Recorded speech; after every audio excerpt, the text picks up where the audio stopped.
"You cannot be serious, Dad." I choked out when he declared I would never be part of our family law firm. "This is final. The firm goes to your brother. This is not for a woman." I had spent my entire life preparing for this moment, dreaming of seeing my nameplate beside his on the mahogany door. He did not care about my summa cum laude degree from Northwestern Law or my perfect bar exam scores.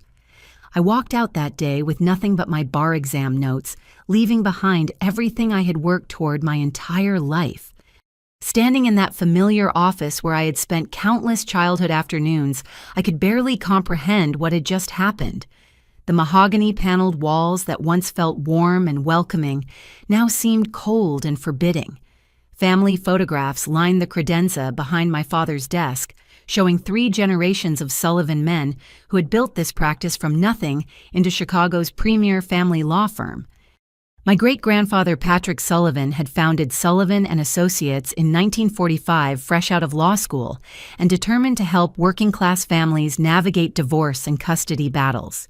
He started with a single room above Murphy's Deli on the South Side, taking cases other attorneys would not touch. Through sheer determination and genuine compassion for his clients, he built a reputation that stretched across the entire city. My grandfather Thomas expanded the practice in the 1970s, moving to the prestigious downtown location where we still operated.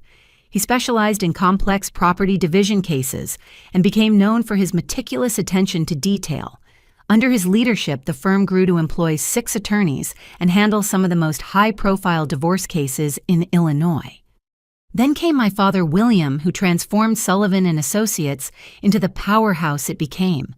He developed innovative mediation techniques that saved clients millions in court costs while preserving family relationships. Legal publications featured his work regularly, and law schools invited him to lecture on family law ethics. The firm now employed 15 attorneys and support staff, occupying 3 floors of a Michigan Avenue high-rise. Growing up, I absorbed every detail of this legacy. During school breaks, I would accompany my father to the office organizing case files and listening to him explain legal strategies. He would quiz me on statutory requirements and smile proudly when I grasped complex concepts that impressed visiting attorneys.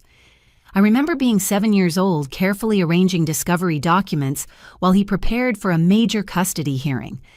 "This is the future Mrs. Catherine Sullivan," he would tell colleagues, introducing me with obvious pride. "She's going to carry on the family tradition and probably surpass us all." Those words became my North Star, guiding every academic decision and career choice throughout my youth. I excelled in high school debate, winning state championships and earning a full scholarship to Northwestern University. My undergraduate political science professors praised my analytical skills and encouraged me to pursue law school immediately after graduation. I studied constantly, maintaining a 4.0 grade point average while volunteering at legal aid clinics and internships at prestigious firms. Law school proved even more demanding, but I thrived under the pressure. Constitutional law fascinated me, and I spent hours in the library researching landmark family law cases. My professors selected me for the Law Review editorial board, and I graduated summa cum laude with honors in family law specialization. The Illinois bar examination felt like a formality after years of intensive preparation. Meanwhile, my younger brother Danny had shown absolutely zero interest in legal work throughout his childhood and adolescence. He barely graduated from high school, spending most of his time playing video games and hanging out with friends who shared his lack of ambition. Community college became his reluctant compromise after our parents refused to support his plans to skip higher education entirely. Danny struggled through basic coursework, changing majors 3 times before settling on general studies. He showed no curiosity about the law firm that had shaped our family's identity for 3 generations. Family dinners often featured my enthusiastic discussions about interesting cases or legal developments, while Danny remained silent or excused himself early to meet friends. The irony was not lost on me that the son who had avoided everything connected to our family's profession would now inherit the practice that I had devoted my entire life to joining. The brother who could barely explain the difference between civil and criminal law would lead attorneys who respected the Sullivan name because of the expertise and integrity it represented. But the most shocking revelation came when Danny smirked from the corner of my father's office during that devastating conversation. His expression revealed something I had never suspected, a calculated satisfaction that suggested this outcome had not happened by accident. The pieces began falling into place as I realized my own brother had been working against me behind the scenes, manipulating our father's decision through means I could not yet comprehend. As I gathered my belongings from the office that day, my hands trembling with anger and disbelief, I caught a glimpse of correspondence on my father's desk. The letterhead belonged to Morrison Black and Associates, one of Chicago's most established family law practices. The visible portion mentioned discussions about transitioning certain clients and maintaining professional relationships during upcoming changes at Sullivan and Associates. This discovery hit me like a physical blow. Not only was I being excluded from the family firm, but arrangements were already underway to manage the aftermath of this decision. My father had been planning this betrayal for weeks, or possibly months, discussing the firm's future with outside parties, while allowing me to believe I still had a place in the family legacy. The elevator ride down from the 30th floor felt endless. Each floor that passed represented another layer of my shattered dreams. By the time I reached the parking garage, the full weight of my situation had settled over me like a suffocating blanket. Everything I had worked for, every sacrifice I had made, every assumption I had built my future around, had crumbled in the space of a 10-minute conversation. I drove straight to Danny's apartment complex, my mind racing with questions that demanded immediate answers. The building was a modest 3-story structure in Lincoln Park, nothing fancy, but respectable enough for someone supposedly preparing to inherit a multi-million-dollar law practice. The contrast between his humble living situation and his sudden elevation to firm leadership struck me as suspicious. Danny answered his door with the same smug expression he had worn in our father's office. He wore wrinkled jeans and a faded concert t-shirt, hardly the appearance of someone ready to assume professional responsibilities. His apartment was cluttered with empty pizza boxes and gaming equipment, the living space of someone who had never taken adult responsibilities seriously. "Come to gloat about your victory," I asked, pushing past him into the cramped living room. "Victory." Danny laughed, settling onto his worn couch with unsettling confidence. "Catherine, this was never a competition. Dad finally realized what everyone else could see clearly. You would ruin the firm's reputation within 5 years." His casual dismissal of my qualifications stung, but I pressed forward with my real questions. "How did you convince him you have never shown the slightest interest in practicing law? Most days you cannot even remember to pay your electric bill on time." Danny's expression shifted, and for the first time I glimpsed something resembling genuine emotion. Desperation flickered across his features before he regained his composure. He walked to a kitchen drawer and pulled out a manila folder thick with documents. "You want to know how I convinced him I told him the truth about what clients really think when they see a woman handling their divorce cases? Men do not trust female attorneys with their financial futures, and women worry that other women will judge their personal decisions too harshly. Traditional families want traditional representation." The folder contained printed emails and what appeared to be client surveys, though I suspected their authenticity. Danny had clearly spent considerable time crafting arguments that would appeal to our father's old-fashioned sensibilities. But there was something else in his demeanor, an underlying panic that suggested deeper motivations than professional concerns. "I need this firm, Catherine." Danny's voice dropped to a more urgent tone. "You have options with your grades and connections. You could work anywhere in the city. I have gambling debts that are going to get me killed if I do not find a way to pay them back soon." There it was, The truth behind his sudden interest in family law and his campaign to exclude me from the practice. Danny pulled out his phone and showed me a series of text messages that made my blood run cold. The threats were explicit and detailed, demanding $50,000 within 6 weeks or promising consequences that would extend beyond financial penalties. I got involved with some people who run poker games in the warehouse district. He explained his earlier confidence completely evaporated. It started as weekend entertainment, but the stakes kept getting higher. Before I knew it, I owed more money than I could ever repay on my own. The loan sharks behind these messages were not the kind of people who accepted payment plans or showed mercy for financial hardship. They operated outside legal boundaries and resolved disputes through intimidation and violence. Danny had gotten himself entangled with genuine criminals who would not hesitate to hurt him or his family if their demands went unmet. But even understanding his desperate circumstances, I could not forgive what he had done next. Danny reached into his backpack and produced a folder containing documents that bore my signature on letterhead from Sullivan and Associates. The papers indicated my voluntary withdrawal from consideration for partnership and my enthusiastic endorsement of Danny's appointment as the firm's heir apparent. I never signed any of these documents, I said, examining the forgeries more closely. The signatures looked convincing, but I remembered every piece of correspondence I had ever submitted to my father regarding my career plans. "No, you did not," Danny admitted with a shrug. "But Dad believes you did. He thinks you realized on your own that you were not suited for the demands of running a family practice. These letters convinced him that you had come to your senses and wanted what was best for the Sullivan legacy." The betrayal was deeper than I had imagined. Not only had Danny poisoned our father's mind against me, but he had manufactured evidence to support his lies. He had forged my signature on documents that painted me as someone who lacked confidence in my own abilities and willingly deferred to male authority in professional matters.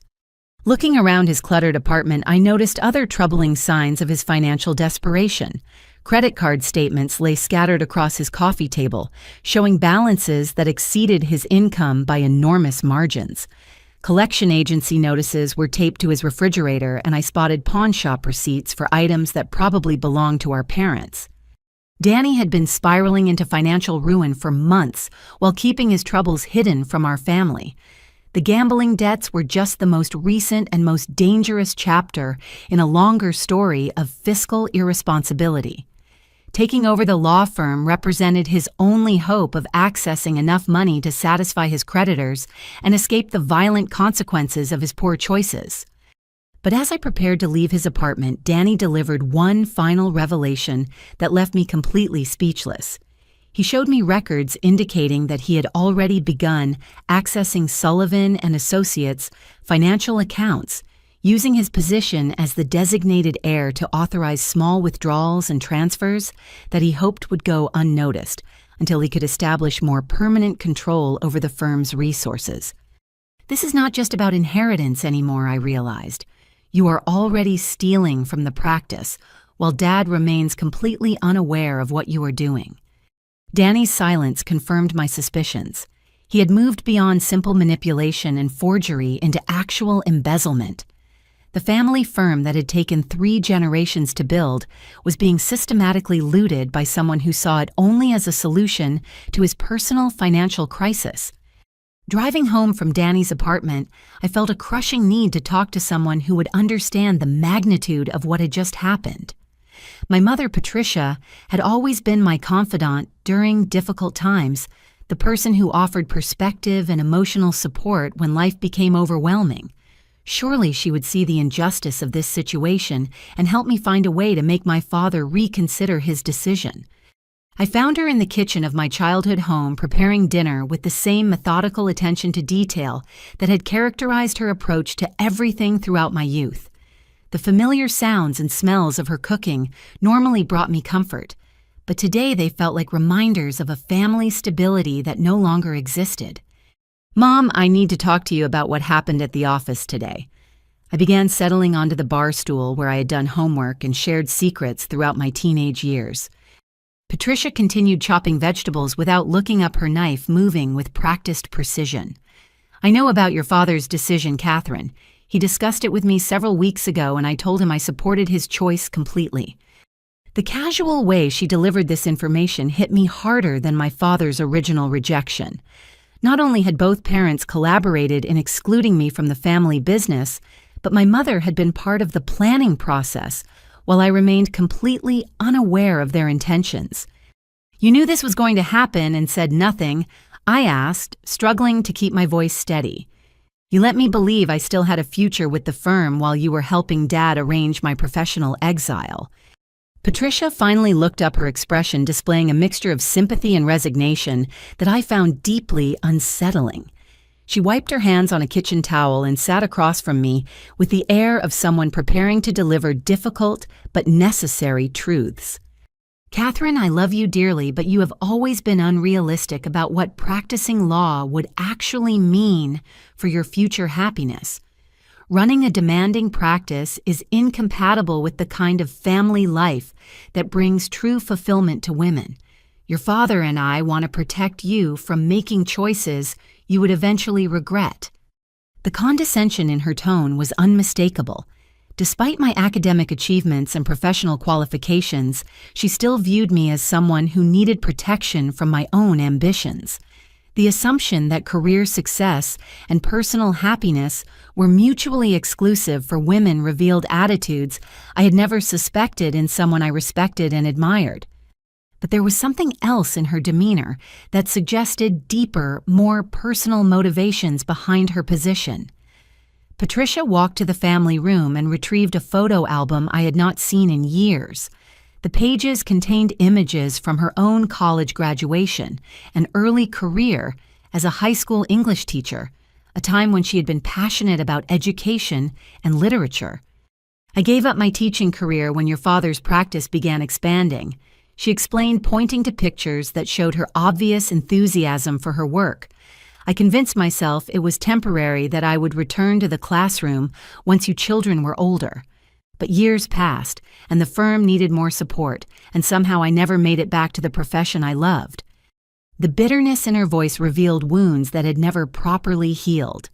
Patricia had sacrificed her own professional aspirations to support my father's career growth, and now she was projecting that experience onto my situation. In her mind, preventing me from pursuing demanding legal work would spare me the disappointment and resentment she had carried for decades. "You want me to find a nice supporting role at another firm and focus on finding a husband," I said, repeating the suggestion she had made during our phone conversation the previous week. "You think professional ambition will ultimately leave me empty and unfulfilled?" Patricia nodded, her expression softening with what she clearly believed was maternal wisdom. "I have watched your father work 70-hour weeks for 30 years, missing family dinners and vacation trips, because clients needed immediate attention. I have seen how the stress affects his health and our relationship. Why would I want that kind of life for my daughter?" But the most shocking revelation came when she walked to her writing desk and retrieved a manila envelope that had been carefully stored in the bottom drawer. The contents included a handwritten letter dated 5 years earlier, addressed to my father and bearing her signature at the bottom. "I wrote this when you were finishing your second year of law school," she said, handing me the pages with obvious reluctance. "I was hoping your father would find a gentle way to discourage you from continuing your legal education." Reading my mother's words was like discovering that someone I trusted completely had been working against my interests for years. The letter argued that encouraging my legal career would ultimately harm my chances for marriage and family happiness. She suggested that my father should guide me toward more traditionally feminine professions like teaching or social work. The letter also revealed that Patricia had been discussing my future with other family members and friends, building consensus around the idea that legal practice was inappropriate for women who wanted fulfilling personal lives. She had solicited opinions from relatives and neighbors who supported her view that professional demands would prevent me from becoming a proper wife and mother. "You have been sabotaging my career for years while pretending to support my goals," I said, the full scope of the betrayal finally becoming clear. "Every time you asked about my studies or seemed interested in my progress, you were actually gathering information to use against me." Patricia's expression remained calm, as if she genuinely believed her actions had been motivated by love and concern, rather than manipulation and deceit. In her worldview, protecting me from professional challenges was an act of maternal caring, even if it required undermining my stated goals and aspirations. The conversation continued for another hour, but nothing she said could repair the fundamental breach of trust that had occurred.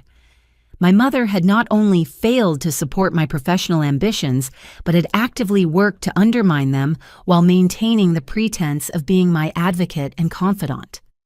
As I prepared to leave my childhood home that evening, Patricia made one final attempt to justify her position. She reminded me of family friends whose daughters had struggled to balance demanding careers with marriage and motherhood, citing their experiences as evidence that my goals were fundamentally unrealistic.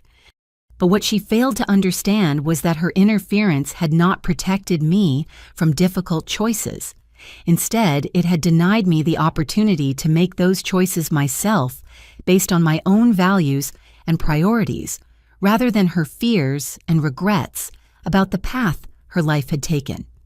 The following Monday morning, I began the humbling process of job hunting in Chicago's competitive legal market. Armed with an impressive resume and sterling academic credentials, I assumed finding suitable employment would be a temporary setback rather than a long-term obstacle. The city was home to hundreds of law firms, from massive corporate practices to boutique specialty shops, surely offering plenty of opportunities for someone with my qualifications.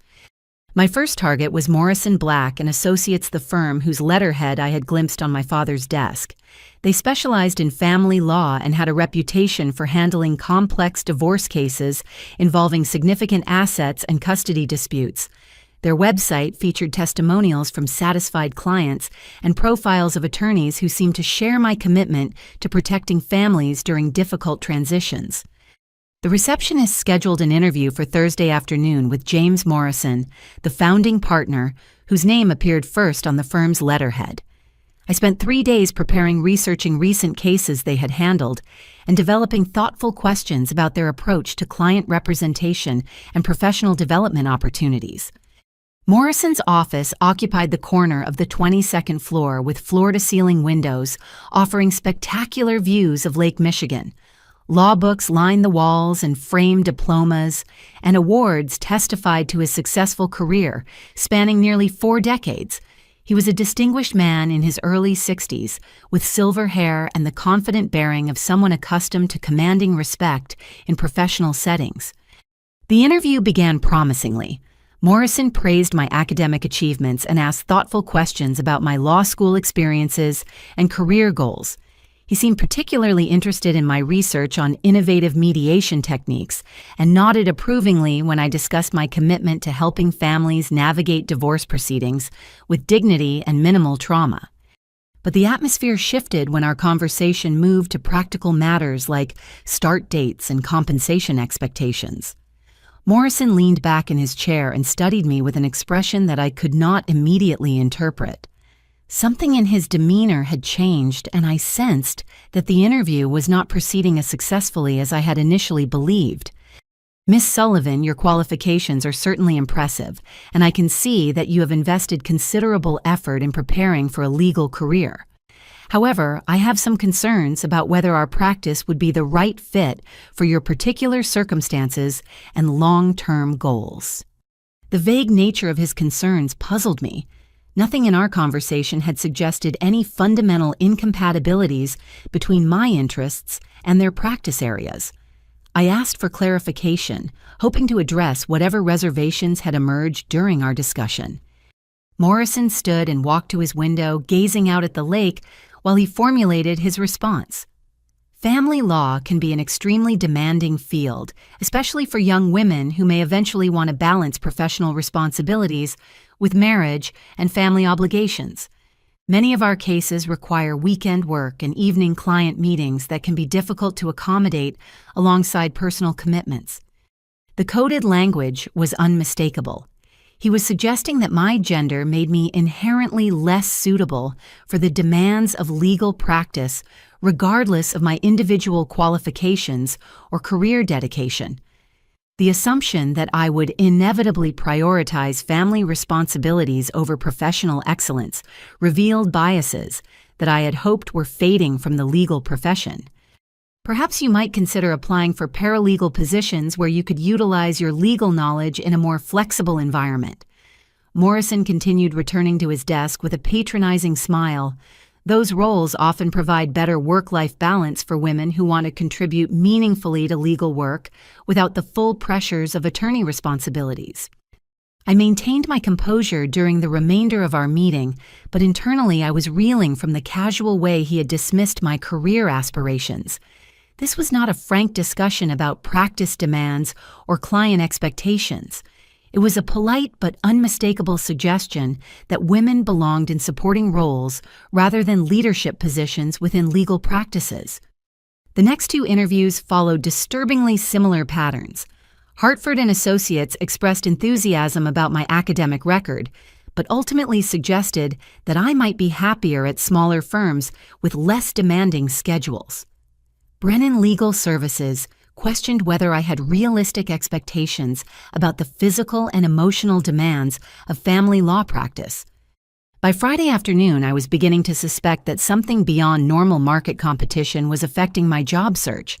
The rejections were too consistent and too focused on gender-related concerns that should have been irrelevant given my qualifications.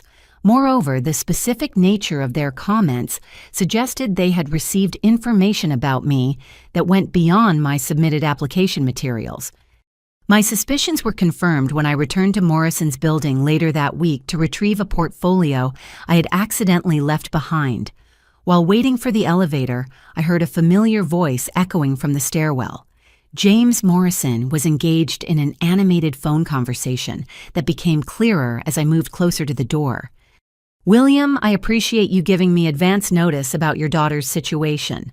I certainly understand your position and agree that it would be inappropriate for us to undermine your family's internal decisions by offering her employment opportunities that might create ongoing conflicts."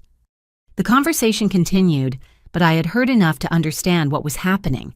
My father had contacted Morrison and presumably other firm leaders, sharing information about my rejection from Sullivan and Associates, while framing it in terms that discouraged them from hiring me. He was using his professional relationships and reputation to sabotage my job search across the entire Chicago legal community. The realization that my own father was actively working to destroy my career prospects was devastating. Not content with excluding me from the family firm, he was ensuring that I would struggle to find suitable employment anywhere else in the city. His influence extended throughout Chicago's legal circles, and his implicit criticism of my abilities was poisoning potential opportunities before I could even present my qualifications. As I rode the elevator down to street level, the full scope of my situation became clear. This was not simply about one firm's hiring decision or even broader gender discrimination within the legal profession. My father had launched a systematic campaign to prevent me from practicing law in Chicago, using his reputation and professional connections to block my access to the career I had spent years preparing to pursue. The 3 rejections I had received were just the beginning. Every prestigious firm in the city would likely receive similar communications warning them away from hiring the daughter whom William Sullivan had deemed unsuitable for legal practice. My rejection from the family firm was not just a personal disappointment, but a professional scarlet letter that would follow me throughout the local legal community. Desperation drove me to spend the weekend researching every law firm in the Chicago metropolitan area, expanding my search to include suburban practices and smaller specialty shops that might be less influenced by my father's professional network. I created detailed spreadsheets tracking application deadlines, practice areas, and partner backgrounds, hoping to identify opportunities where his influence might carry less weight. During this research, I decided to investigate Danny's background more thoroughly, hoping to find information that might help me understand how someone with his limited qualifications had convinced our father to hand him control of a prestigious legal practice. If I could document his unfitness for the position, perhaps I could still persuade my father to reconsider his decision. I started with basic internet searches looking for any public records or mentions of Danny's name in local databases. What I found was far more alarming than anything I had expected to discover. The Chicago Tribune's online police blotter from 6 months earlier contained a brief mention of Daniel Sullivan being questioned in connection with an illegal gambling operation that had been raided by Chicago Police Department detectives. The article provided minimal details, but it confirmed that Danny had been present when authorities shut down an underground poker game in a warehouse near the Southside Industrial District. While no charges were filed against him, the fact that he was questioned suggested his involvement went beyond casual participation in what police described as a sophisticated illegal gambling enterprise. Further research revealed additional troubling information. Court records showed that Danny had been named as a defendant in 3 small claims cases over the past 18 months, all involving unpaid debts to individuals whose names I did not recognize. The amounts were relatively modest, ranging from $800 to $1,500, but the pattern suggested ongoing financial irresponsibility.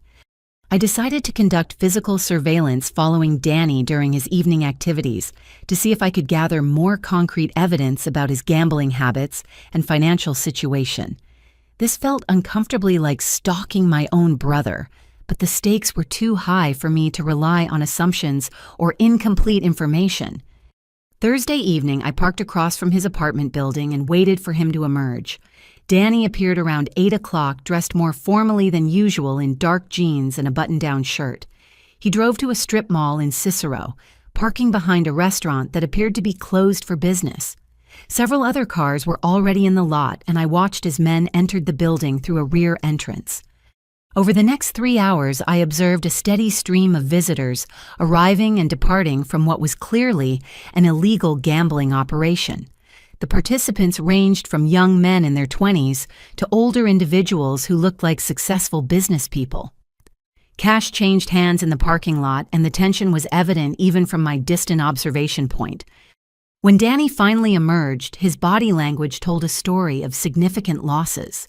He walked slowly to his car, shoulders slumped, and sat behind the wheel for several minutes before starting the engine. I followed him to a 24-hour diner where he sat alone in a booth, staring at his phone with an expression of genuine fear. The next day, I decided to search his car while he was at work. Danny had always been careless about locking his vehicle, and I found it parked outside the community college where he worked part-time as a maintenance assistant. The glove compartment and center console contained a treasure trove of incriminating evidence. Pawnshop receipts showed that Danny had been systematically selling personal possessions over the past year. Wedding gifts from our parents' electronics and even family heirlooms had been converted to cash to fund his gambling habit. The receipts totaled nearly $12,000, representing a substantial portion of everything valuable he owned. But the most shocking discovery was a collection of bank statements and financial documents that revealed the true extent of his desperation. Danny had been writing checks from accounts that lacked sufficient funds, resulting in overdraft fees that compounded his financial problems. More alarmingly, several of the checks were written on accounts belonging to Sullivan and Associates, using signature cards he had somehow obtained access to. The forgeries were sophisticated enough to pass casual inspection, but they represented clear evidence of embezzlement from the family firm. Danny had been stealing money from client trust accounts, using his knowledge of office procedures and his access as the designated heir to authorize withdrawals that he hoped would go unnoticed until he could establish permanent control over the firm's finances. One particularly damaging document was a letter from the Illinois Attorney Registration and Disciplinary Commission, informing Danny that complaints had been filed against Sullivan and Associates regarding mishandling of client funds. The letter requested detailed accounting records and explanations for several suspicious transactions that had triggered automatic reporting requirements. Danny was not just stealing money to pay gambling debts. His activities were exposing the entire firm to regulatory scrutiny that could result in disciplinary action against my father and the other attorneys who worked there. The family business that had taken 3 generations to build was being systematically destroyed by someone who viewed it only as a source of ready cash for his personal financial crisis. I photographed all the evidence with my phone, creating a comprehensive record of Danny's criminal activities. The documentation showed a clear pattern of escalating financial desperation that had led him from casual gambling to serious felony crimes. His theft of client funds violated multiple state and federal laws, and his forgery of official documents added additional criminal charges to his growing list of legal vulnerabilities. But as I prepared to confront my father with this evidence, I discovered one final piece of information that made the situation even more urgent. Hidden beneath the car's spare tire was a manila envelope containing correspondence from federal authorities. The FBI had opened an investigation into money laundering activities connected to the illegal gambling operation, where Danny was a regular participant. The letter indicated that Danny was considered a person of interest in a broader investigation, targeting organized crime figures who used gambling operations to launder proceeds from other illegal activities. Federal agents had been monitoring his financial transactions and were building a case that could result in serious federal charges, carrying potential prison sentences measured in decades rather than years. Danny was not just risking his own future through his criminal activities. His involvement with federal investigations was creating legal exposure for every member of our family and every attorney associated with Sullivan and Associates. The firm could be seized as an asset connected to criminal activities, and my father could face prosecution for money laundering even if he remained unaware of Danny's crimes. The irony was overwhelming. In his desperation to save himself from gambling debts, Danny had created legal problems that threatened to destroy everything our family had worked to build. The son who was supposed to inherit and protect the Sullivan legacy was actually orchestrating its complete destruction through his selfish and criminal behavior. Armed with comprehensive evidence of Danny's criminal activities, I scheduled an emergency meeting with my father for the following Monday morning. I spent the weekend organizing the documentation into a clear chronological presentation that would demonstrate the scope of the threat facing our family firm. Surely confronted with irrefutable proof of his son's crimes, William would have no choice but to reconsider his decision about the firm's succession. I arrived at Sullivan and Associates 30 minutes early, using the time to review my presentation one final time. The evidence was overwhelming: bank records showing systematic theft from client accounts, pawn shop receipts documenting the sale of family possessions, correspondence from regulatory authorities investigating suspicious financial transactions, and federal documents indicating Danny's involvement in money laundering investigations. My father's secretary, Margaret, had worked for the firm for over 20 years and had watched me grow up during countless childhood visits to the office. Her warm greeting that morning carried undertones of sympathy that suggested she was aware of the recent family tensions, though she remained professionally discreet about whatever conversations she might have overheard. William agreed to see me immediately, though his expression remained guarded as I settled into the chair across from his desk. The office felt different now, less like the familiar sanctuary where I had dreamed of working, and more like the territory of someone who had become my adversary rather than my advocate. "Dad, I have discovered information about Danny that you need to see immediately." I began spreading the first set of documents across his desk. He's been stealing money from client trust accounts to pay gambling debts, and his activities are exposing the firm to federal investigation.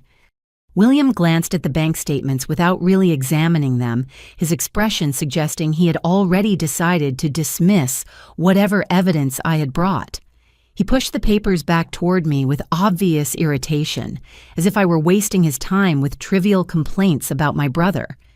"Catherine, I thought we had resolved this matter last week. Your jealousy about Danny's appointment is understandable, but I will not tolerate false accusations designed to undermine his position. This kind of vindictive behavior is exactly why I concluded you were unsuitable for leadership responsibilities. His refusal to even examine the evidence was both infuriating and bewildering. I laid out additional documentation, including the pawnshop receipts and the letter from the Attorney Registration and Disciplinary Commission. Each piece of evidence told the same story. Danny was systematically looting the firm to fund his gambling addiction, while exposing everyone to serious legal consequences. These are not false accusations, I insisted, pointing to specific transactions that clearly showed unauthorized withdrawals from accounts Danny should not have been able to access. He forged signatures on these checks, and the amounts total more than $30,000 over the past 6 months. William stood and walked to his window, refusing to look at the documents I had carefully arranged on his desk. His body language communicated complete rejection of everything I was trying to tell him, as if the mere source of the information invalidated its credibility, regardless of its accuracy. "Your brother has explained these transactions to me already," he said without turning around. He identified some inefficiencies in our accounting procedures and took initiative to streamline certain processes. "The apparent irregularities you have discovered are the result of legitimate business improvements rather than criminal activities." The response revealed that Danny had anticipated this confrontation and prepared his father with plausible explanations for the financial discrepancies. My brother had gotten ahead of my investigation by framing his theft as administrative improvements, counting on our father's trust and his prejudice against me to prevent serious scrutiny of the evidence. I tried a different approach, focusing on the federal investigation documents that would be impossible to explain away as routine business matters. The FBI letter explicitly identified Danny as a person of interest in a money laundering investigation connected to illegal gambling operations. No amount of spin could transform federal criminal investigation into legitimate business activity. "This is correspondence from the Federal Bureau of Investigation," I said, holding up the letter for his examination. "They are investigating Danny's connection to organized crime figures who use gambling operations to launder money. His activities are creating legal exposure for everyone associated with this firm." William finally turned from the window, but instead of examining the federal documents, he looked at me with an expression of profound disappointment. He returned to his desk and sat down, folding his hands with the air of someone preparing to deliver a lecture to a wayward child. "Catherine, I am deeply disturbed by the lengths you are willing to go to sabotage your brother's future.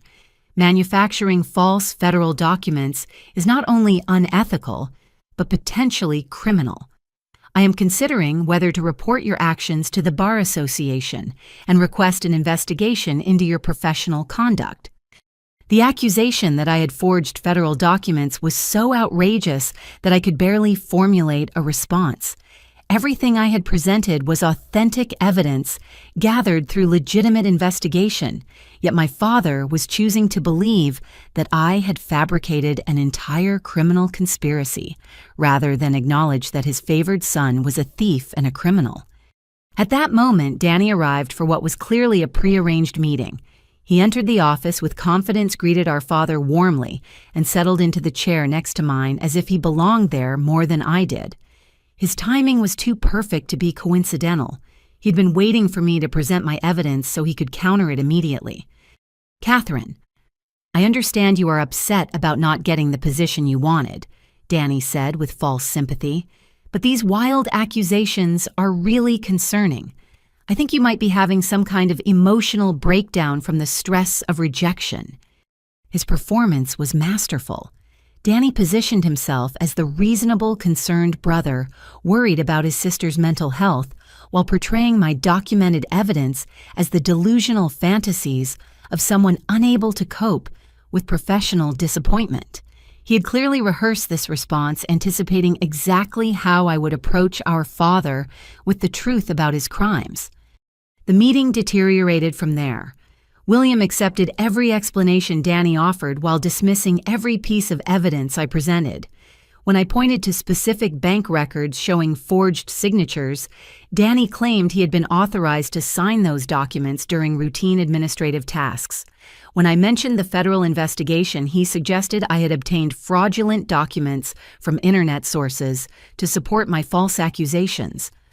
By the end of the hour, my father had not only refused to examine the evidence, but had turned the entire confrontation into an indictment of my character and professional judgment.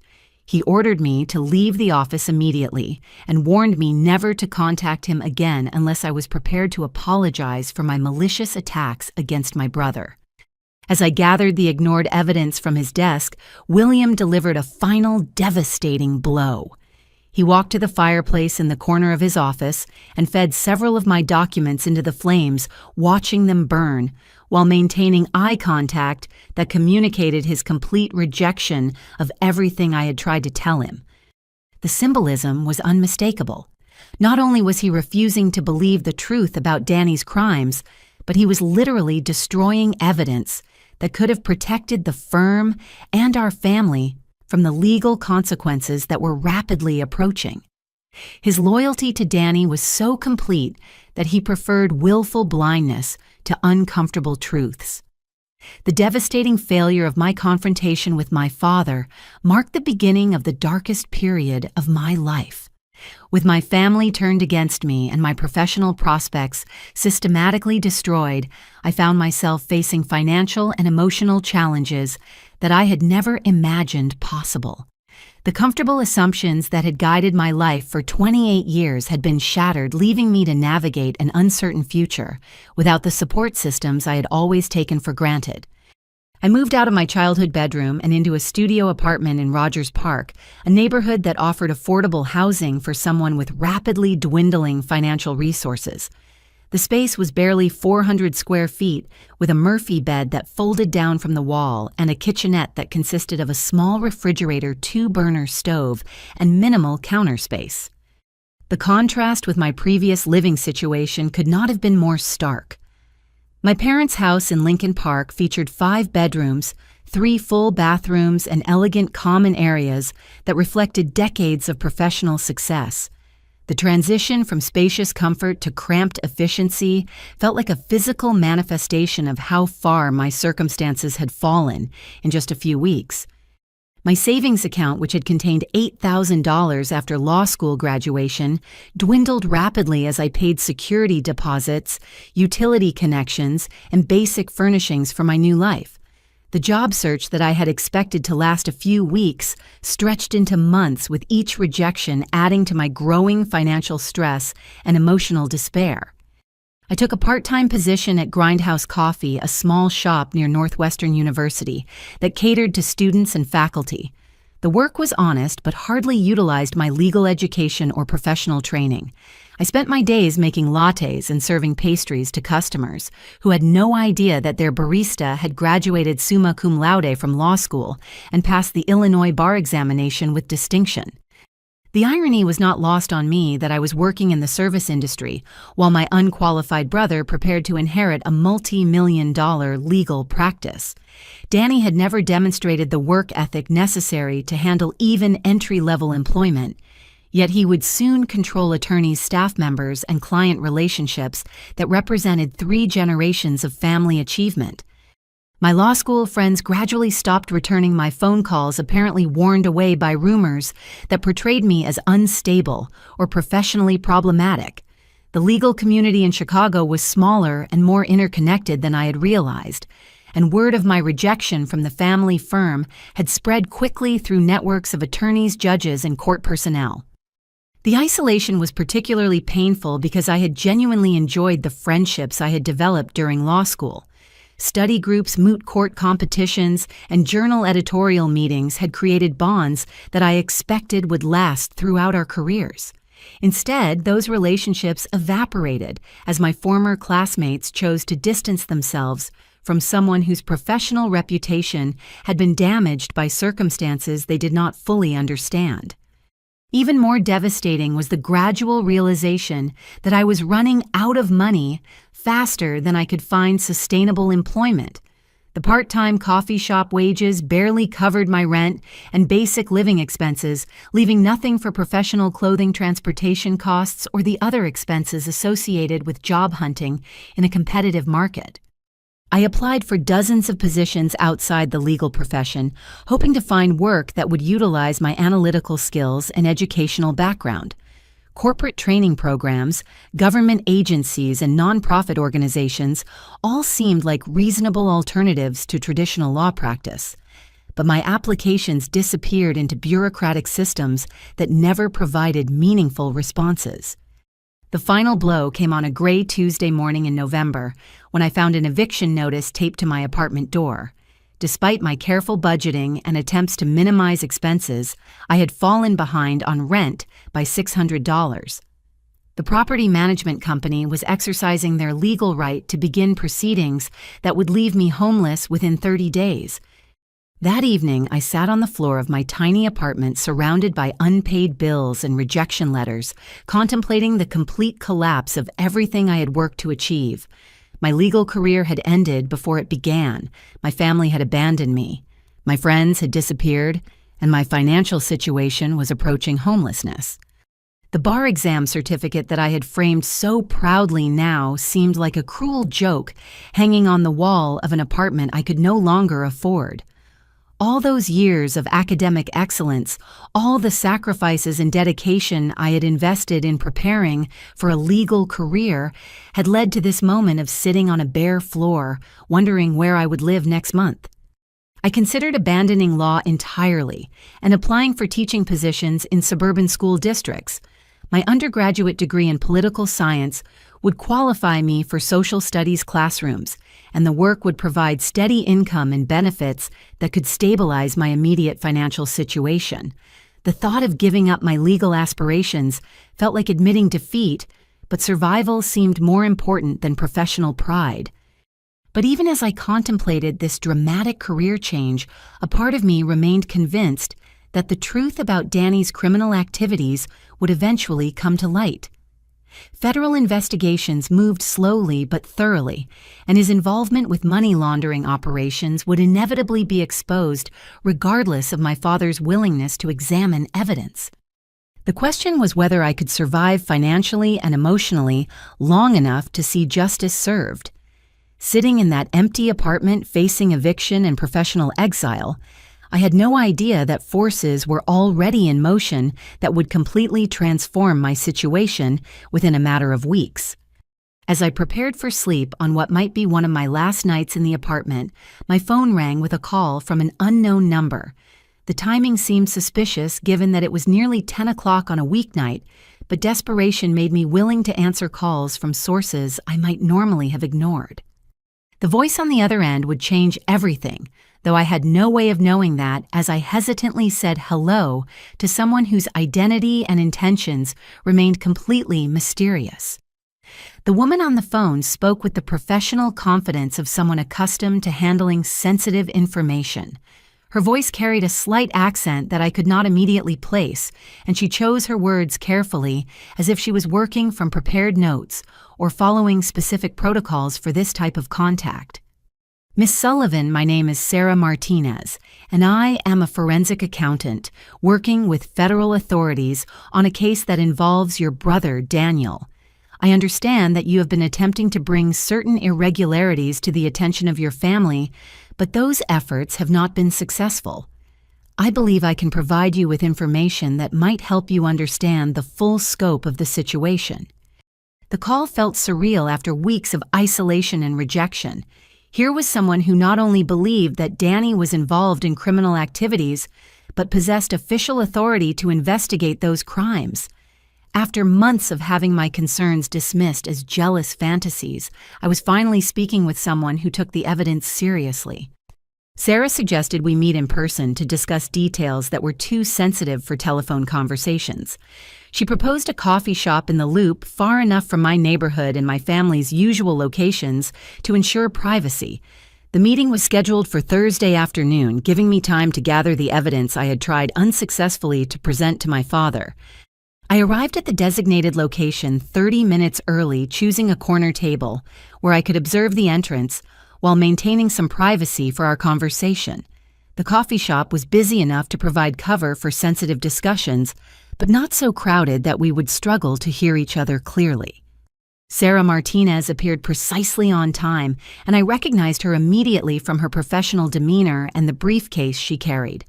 She was a woman in her early 40s, with short dark hair and wire-rimmed glasses that gave her an academic appearance.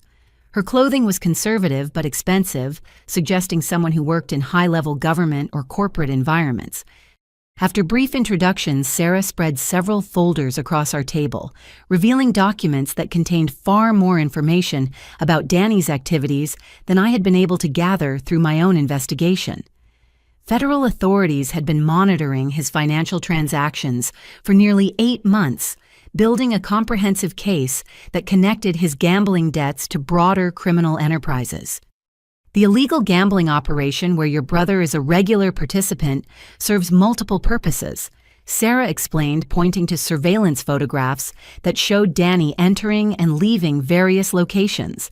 In addition to providing entertainment for gambling addicts, these operations launder money from drug trafficking, weapons sales, and other serious criminal activities. The federal investigation had identified Danny as what they termed a financial conduit, someone who used his access to legitimate business accounts to move illegal money through seemingly respectable channels. His position as heir to Sullivan and Associates made him particularly valuable to criminal organizations that needed ways to legitimize their profits. But the most shocking revelation concerned my father's unwitting involvement in the money laundering scheme. Sarah showed me bank records indicating that Sullivan and Associates had been receiving payments from shell companies controlled by organized crime figures. The money appeared to be legitimate legal fees, but it was actually laundered proceeds from illegal activities. Your father has been unknowingly signing documents that authorize these transactions. Sarah continued showing me copies of paperwork that bore William's signature. Your brother has been presenting these as routine administrative matters while actually using the firm's accounts to process criminal money. The evidence was overwhelming and deeply disturbing. Not only had Danny been stealing from client accounts, but he had been using the family firm as an unwitting participant in federal crimes. His access to my father's signature and his knowledge of office procedures had allowed him to transform Sullivan and Associates into a tool for money laundering operations. Sarah offered me a deal that could provide both personal vindication and a path toward rebuilding my life. Federal authorities needed someone with insider knowledge of the firm's operations to help them gather additional evidence about the money laundering scheme. In exchange for my cooperation, they would provide immunity from prosecution and assistance in establishing my own legal practice once the investigation concluded. The proposal involved considerable personal risk. I would need to rebuild relationships with my family under false pretenses, pretending to accept my exclusion from the firm while actually gathering evidence about Danny's criminal activities. The work would require wearing recording devices during family interactions and documenting his access to sensitive financial information. Sarah was honest about the dangers involved. Danny's criminal associates were dangerous people who would not hesitate to use violence against anyone who threatened their operations. If my undercover work was discovered, I could face serious physical harm from people who viewed federal cooperation as a capital offense. But she also painted a picture of the potential benefits that extended beyond my personal situation. The investigation had already identified dozens of victims whose money had been stolen through various schemes connected to the gambling operation. Elderly clients of Sullivan and Associates were among those victims, their retirement savings and legal settlements diverted to fund criminal enterprises. Your cooperation could help us recover millions of dollars for people who have been victimized by these crimes, Sarah said, showing me files containing heartbreaking stories of financial exploitation. Many of these victims are elderly individuals who trusted your family's firm with their most important legal matters. The moral dimension of the choice was clear. I could walk away and focus on rebuilding my own life, leaving the investigation to proceed without my assistance.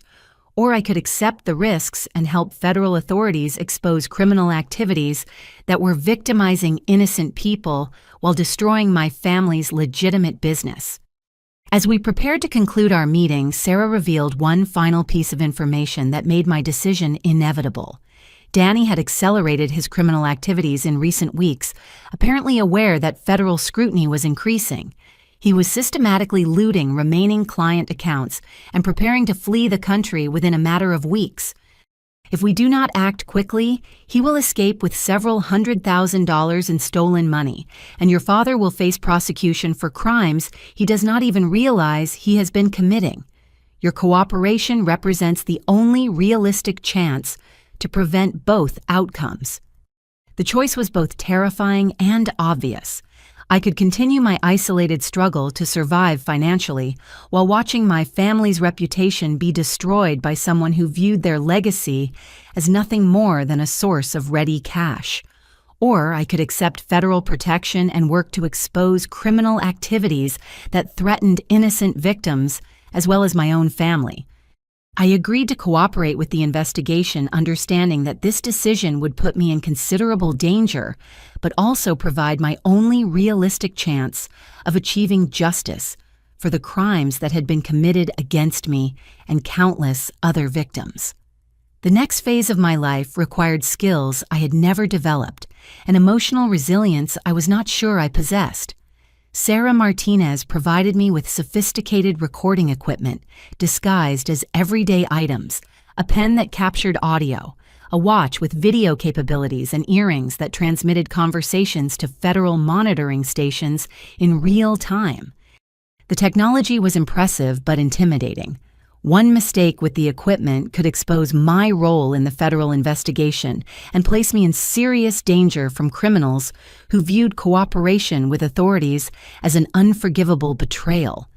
Sarah spent hours training me on proper usage and emergency protocols that might save my life if my cover was blown. The hardest part was preparing emotionally for the deception I would need to maintain with my family. Rebuilding relationships with people who had betrayed and abandoned me required swallowing my pride and pretending to accept their version of events. I had to convince them that I had come to terms with being excluded from the firm while actually working to expose the criminal activities that made their decision so tragically misguided. My first target was my mother, Patricia, whose emotional manipulation had been less obvious but equally destructive than my father's open rejection. I called her on a Wednesday evening, adopting a tone of resignation and defeat that would appeal to her belief that my legal career had been an unrealistic fantasy.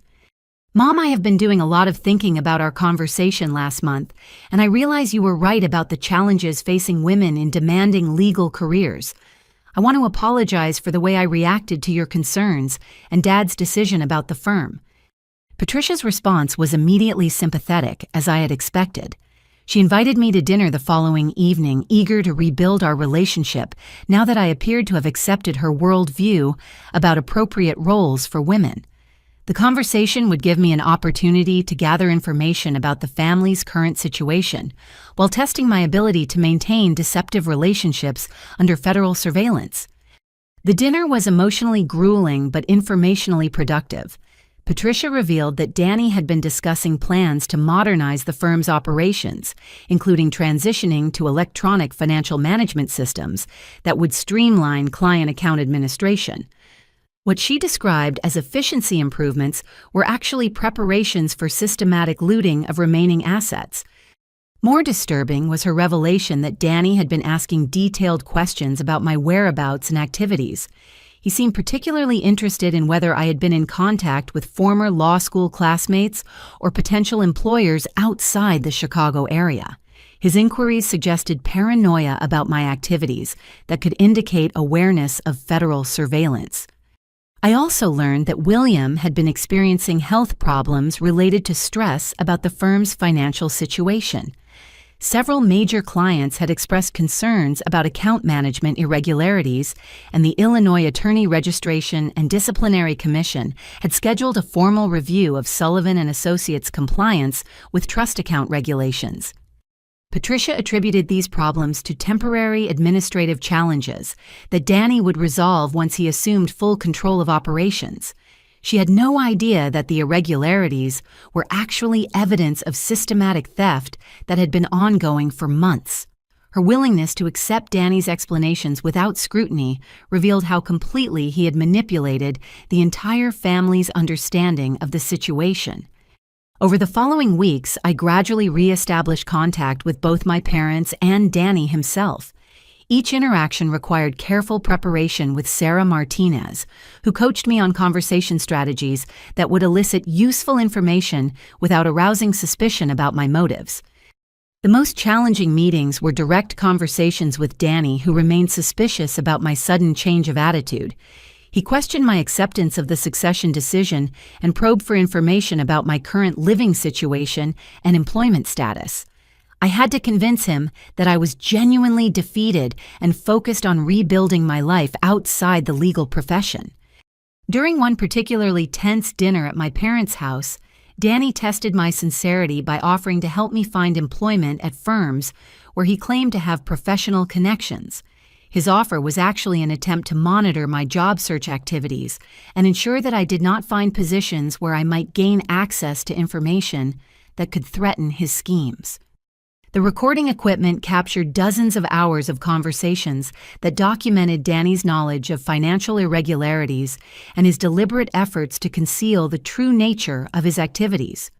More importantly, the recording showed my father unknowingly authorizing transactions that facilitated money laundering operations.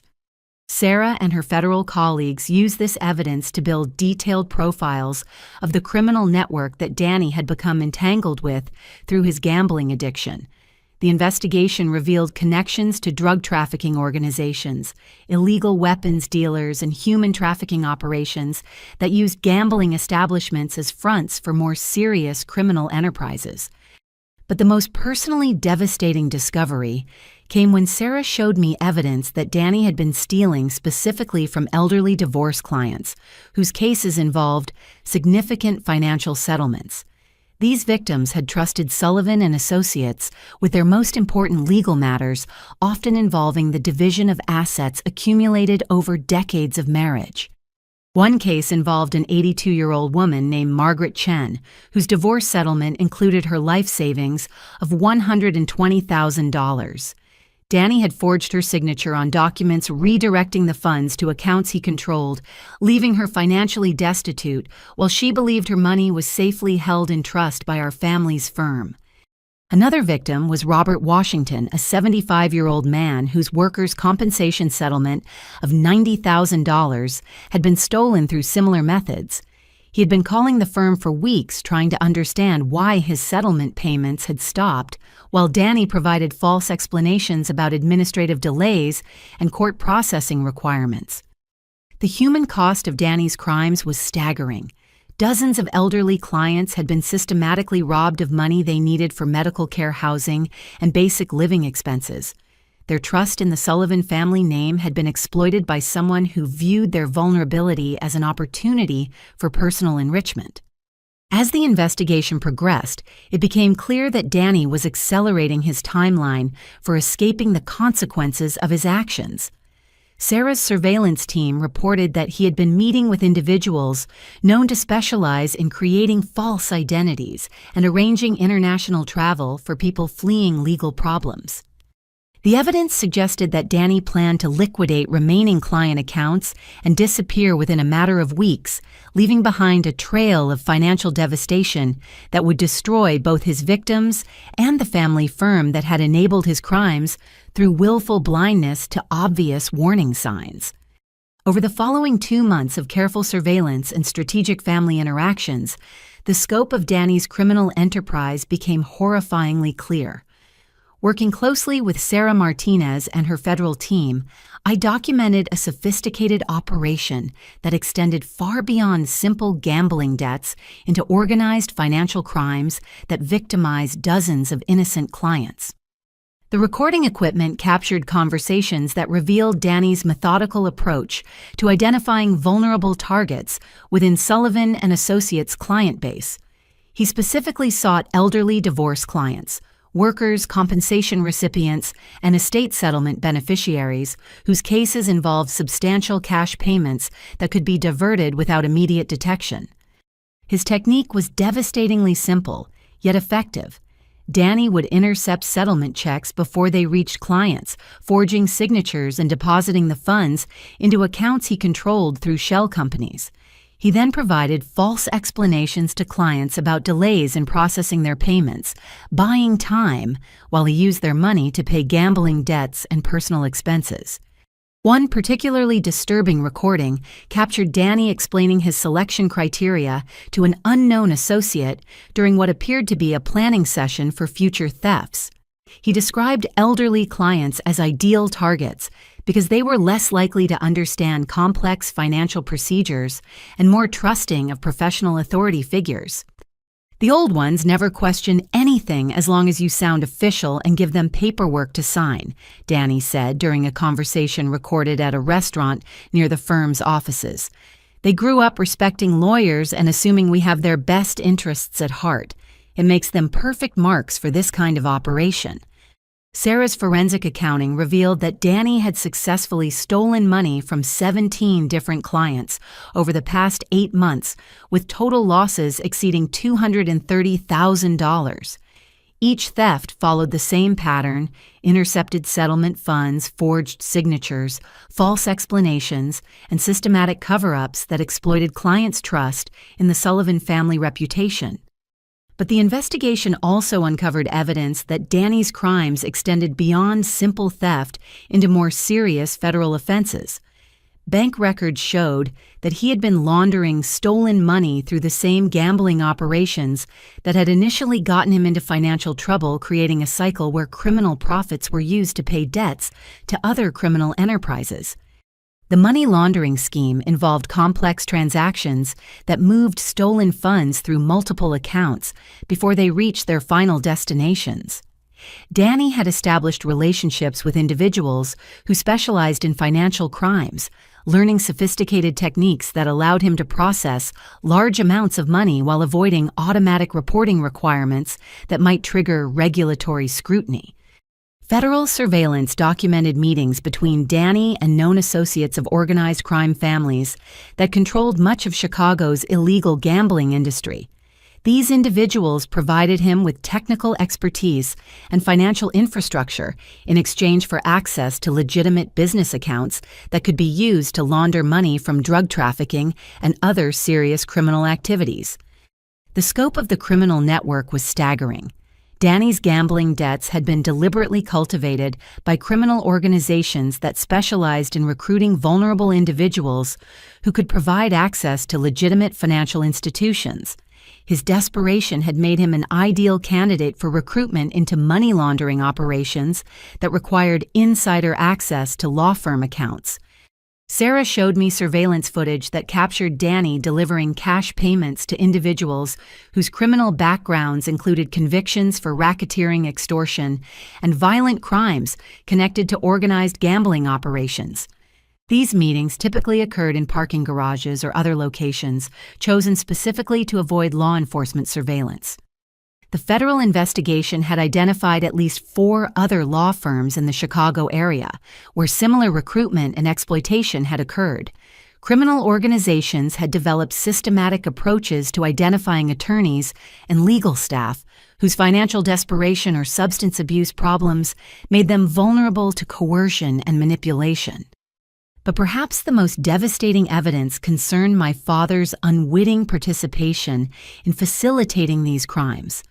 Recording equipment captured conversations where Danny convinced William to sign documents that authorized transactions he did not fully understand, exploiting his father's trust and his declining attention to administrative details.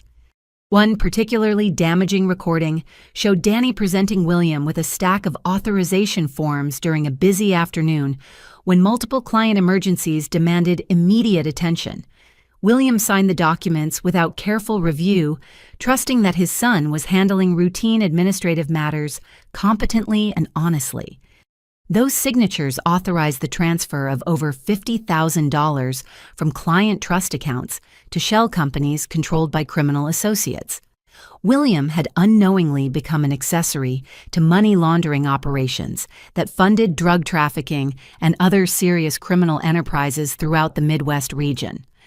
The evidence also revealed that several clients had attempted to file complaints about missing funds with the Illinois Attorney Registration and Disciplinary Commission, but those complaints had been systematically buried through bribery and intimidation.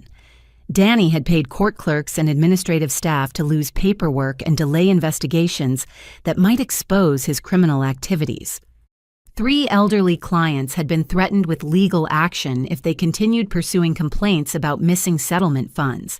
Danny used his knowledge of legal procedures to intimidate victims, convincing them that questioning the firm's handling of their cases could result in expensive litigation that would consume whatever money they hoped to recover. The psychological manipulation was as sophisticated as the financial crimes.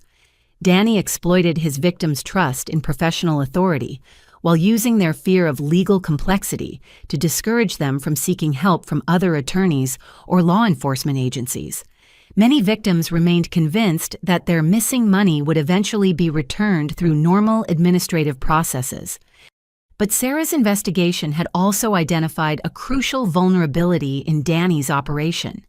Federal banking regulations required automatic reporting of certain types of transactions, and his money laundering activities had triggered multiple suspicious activity reports that created a paper trail connecting him to known criminal enterprises. Moreover, his acceleration of theft activities had created accounting discrepancies that were becoming impossible to explain away as administrative errors. The Illinois Attorney Registration and Disciplinary Commission was preparing a formal audit of Sullivan and Associates that would certainly expose the missing client funds within a matter of weeks. Danny appeared to be aware that his time was running out.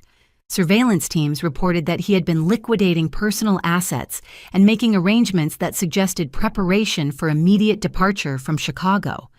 Federal agents had identified travel reservations and financial transfers that indicated he planned to flee the country before the end of the month. The urgency of the situation was compounded by evidence that Danny had been making threats against potential witnesses who might cooperate with law enforcement investigations. Sarah warned me that my safety could be compromised if he discovered my role in gathering evidence about his criminal activities. As we prepared for the final phase of the investigation, Sarah revealed that federal authorities were ready to make arrests, but needed one crucial piece of evidence to ensure successful prosecution.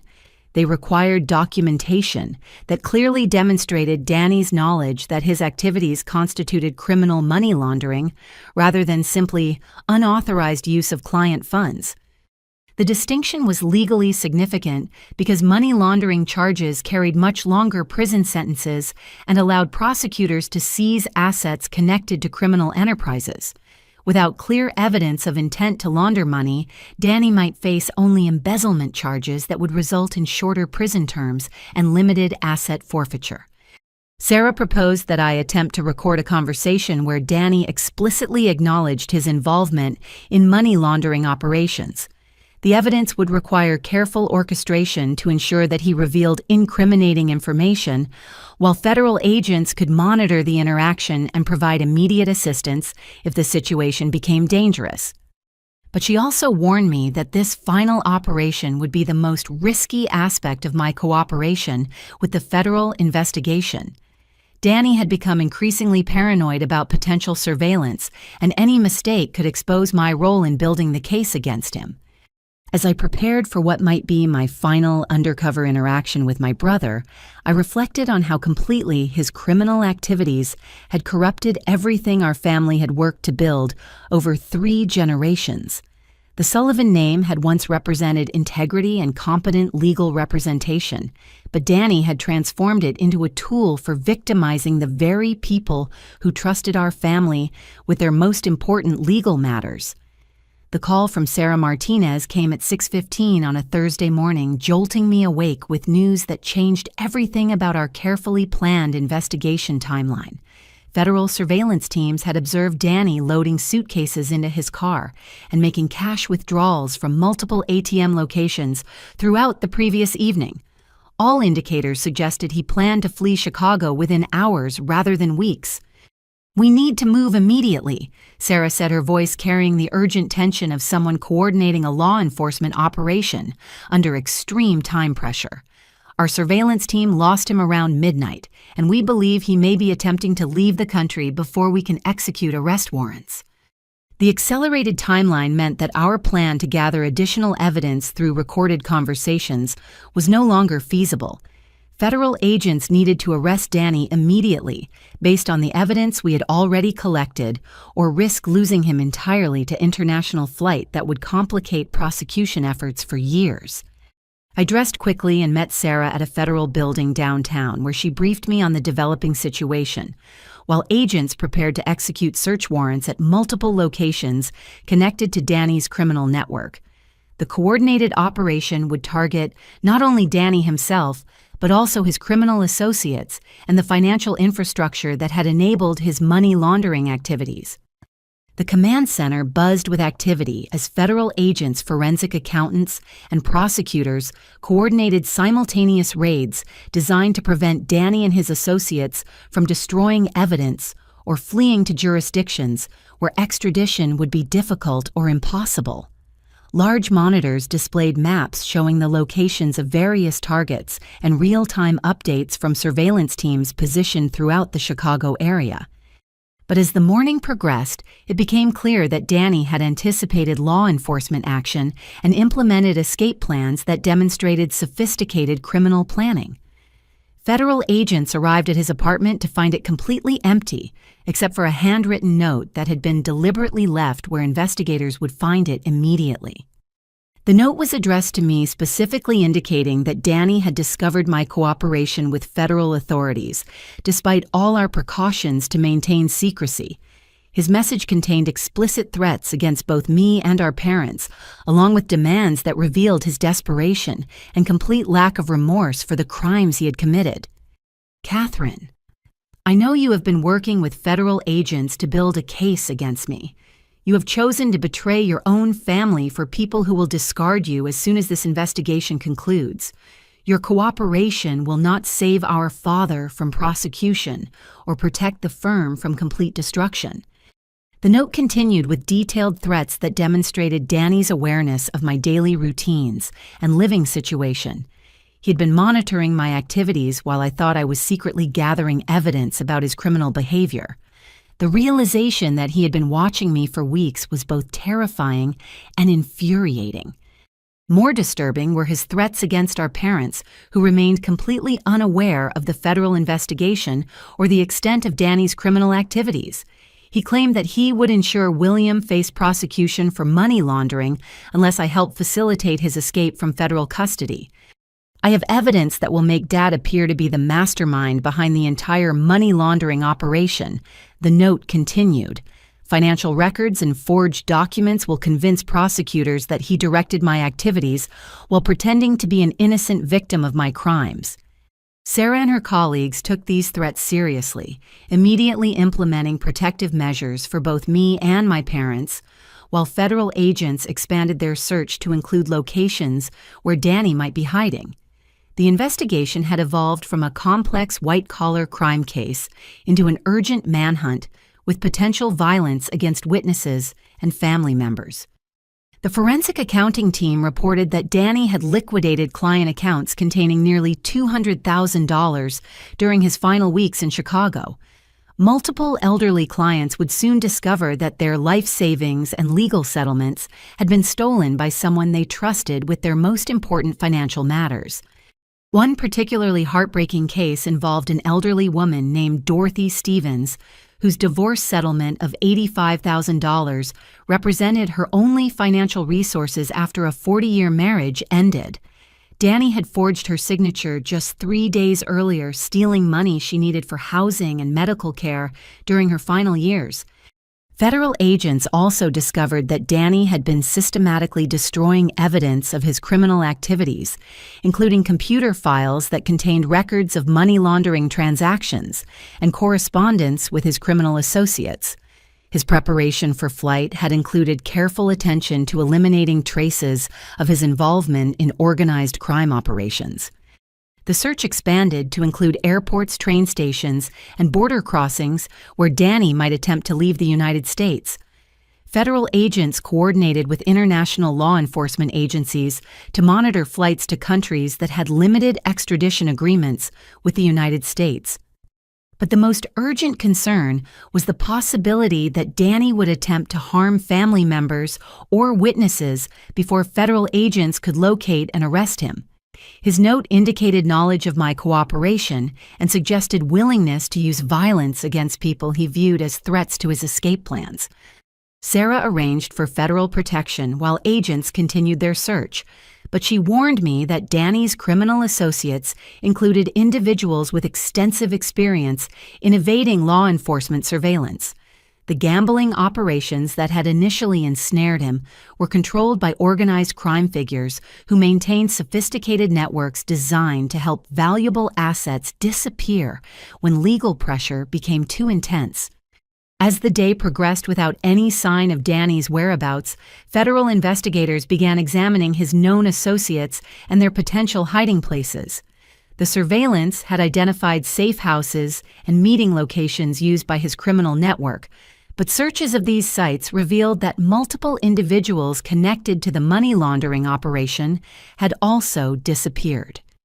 The coordinated nature of the disappearances suggested that Danny's criminal associates had implemented previously arranged plans to protect their operations from law enforcement scrutiny.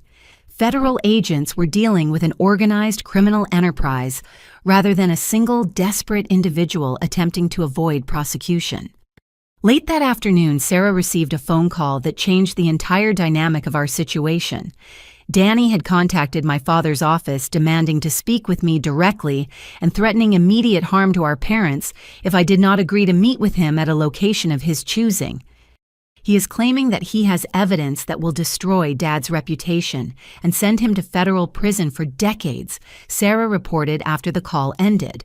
He wants to arrange an exchange where you help facilitate his escape in return for protecting your family from prosecution. The proposal was obviously a trap designed to eliminate me as a witness while giving Danny additional leverage over federal prosecutors. But it also represented our best opportunity to locate him before he could successfully flee the country or carry out his threats against innocent family members. Federal agents proposed using me as bait in a carefully controlled operation designed to draw Danny into a situation where he could be arrested safely. The plan involved considerable personal risk, but it offered the only realistic chance of ending the crisis before additional people were victimized by his criminal desperation. As we prepared for what would likely be the final confrontation with my brother, I reflected on how completely his choices had corrupted everything our family represented. The Sullivan name had once stood for integrity and professional excellence, but Danny's crimes had transformed our legacy into a cautionary tale about greed and moral corruption. Danny chose Northside Park for our meeting, a location that held significant childhood memories for both of us. The irony was not lost on me that he had selected the place where we had played together as innocent children for what would likely be our final confrontation as adults whose choices had led them down completely different moral paths. The park was largely deserted on a cold Wednesday afternoon in late November. Bare trees and brown grass created a desolate landscape that matched the emotional weight of the situation I was walking into. Federal agents had positioned themselves throughout the area, but their presence would need to remain completely hidden to avoid triggering whatever escape plan Danny had prepared. I wore the most sophisticated recording equipment Sarah's team possessed, designed to capture high-quality audio even in outdoor environments with significant background noise. The devices were integrated into my clothing and jewelry in ways that would be invisible during casual inspection, but Danny's paranoia about surveillance made discovery a constant risk. Sarah and her team maintained radio contact through an earpiece disguised as a hearing aid, allowing them to monitor the conversation in real time and coordinate immediate response if the situation became dangerous. Federal agents were prepared to intervene within seconds if Danny attempted violence or if his behavior suggested imminent flight. Danny appeared at exactly 3 o'clock, approaching from the opposite side of the park with obvious caution about potential surveillance. He wore dark clothing and sunglasses despite the overcast weather, and his body language communicated extreme nervousness about being observed or followed. He had lost significant weight since our last meeting, and his appearance suggested someone under enormous stress from both criminal pressure and substance abuse. The confident smugness that had characterized his earlier interactions with our family had been replaced by desperation and paranoia that made him genuinely dangerous. Catherine, I know you are wearing recording devices and that federal agents are watching this meeting. He began without any pretense of normal family conversation. I need you to understand that I have prepared evidence that will destroy Dad's life if you do not help me get out of this situation. His opening statement was both an acknowledgement of my cooperation with federal authorities and an attempt to establish leverage that might convince me to facilitate his escape. But it also provided the explicit confession that Sarah's team needed to document his awareness of criminal wrongdoing rather than simple administrative errors. I maintained the pretense of being a concerned sister while encouraging him to explain his demands and threats in detail. The recording equipment needed to capture clear statements about his criminal activities and his plans for avoiding prosecution through flight or intimidation of witnesses. You have always been the smart one in this family. Danny continued pacing nervously while scanning the park for signs of federal surveillance. But you do not understand how deep this goes or how many people will be destroyed when the federal prosecution begins. I can protect Dad, but only if you help me disappear before they arrest me. His proposed deal involved me providing false testimony that would portray him as a victim of organized crime coercion rather than a willing participant in money laundering operations. In exchange, he claimed he would surrender documents that would exonerate our father from any criminal liability for unwittingly facilitating financial crimes. But as the conversation continued, Danny revealed the true extent of his preparation for this confrontation. He'd spent weeks creating forged documents that portrayed me as the mastermind behind the entire criminal operation, with himself as merely someone following my instructions under threat of family financial ruin. I have bank records showing that you authorized all the major transactions and correspondence that makes it look like you were directing my activities from the beginning. He explained with obvious satisfaction at his own deviousness. Federal prosecutors will believe that you manipulated a desperate younger brother into helping you steal client money to fund your own gambling addiction. The sophisticated nature of his frame-up attempt revealed criminal planning that extended far beyond the gambling debts that had initially motivated his theft from client accounts. Danny had been preparing for this confrontation for months, crafting evidence designed to shift blame onto me while positioning himself as a victim of family manipulation. More disturbing was his revelation that he had been gathering personal information about my cooperation with federal authorities, apparently through criminal associates who had access to law enforcement intelligence. His knowledge of details about the federal investigation suggested corruption within agencies that were supposed to be investigating his crimes. Your federal friends are not as trustworthy as you believe, Danny said with a smile that was genuinely chilling. I know exactly what evidence they have collected and how they plan to use your testimony. But I also know things about their investigation that would surprise you if you understood who was really providing them with information. His comments suggested that criminal organizations had infiltrated federal law enforcement agencies investigating organized gambling and money laundering operations. The possibility that Sarah Martinez or her colleagues were compromised added another layer of danger to an already volatile situation. But Danny's most devastating threat concerned our parents, who remained completely unaware of either his criminal activities or my cooperation with federal authorities. He claimed to have prepared evidence that would ensure William faced serious federal charges regardless of his actual knowledge of money laundering operations. Dad will spend his final years in federal prison unless you convince prosecutors that I was acting under your direction, Danny stated with cold determination. I have created a paper trail that makes him look like the leader of the entire operation, with both of us following his orders to steal client money and launder it through organized crime networks. As federal agents monitored our conversation through surveillance equipment, Danny's threats became increasingly specific and violent. He described detailed plans for harming family members if I continued cooperating with law enforcement, and his knowledge of my daily routines suggested he had been stalking me for weeks. But his desperation also led him to reveal crucial information about his criminal associates and their operations throughout the Chicago area. The recording equipment captured names, locations, and financial details that would allow federal prosecutors to expand their investigation into broader organized crime networks. The conversation reached its climax when Danny demanded that I immediately contact Sarah Martinez and arrange for federal agents to allow his safe passage to a private airport where a plane was waiting to transport him to a country without extradition agreements. His ultimatum gave me exactly 1 hour to comply before he would implement threats against our parents and other potential witnesses.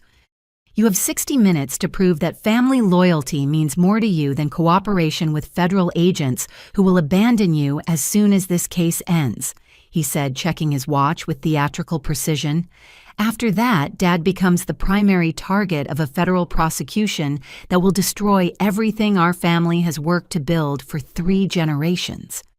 But as Danny prepared to leave the park confident that his threats had given him control over the situation, he made a crucial mistake that would seal his fate. In his eagerness to demonstrate the power he held over our family's future, he admitted to crimes that went far beyond anything federal authorities had suspected. I've been planning this operation for over 2 years, he boasted, apparently believing that intimidation required revealing the full scope of his criminal sophistication. The gambling debts were just the beginning.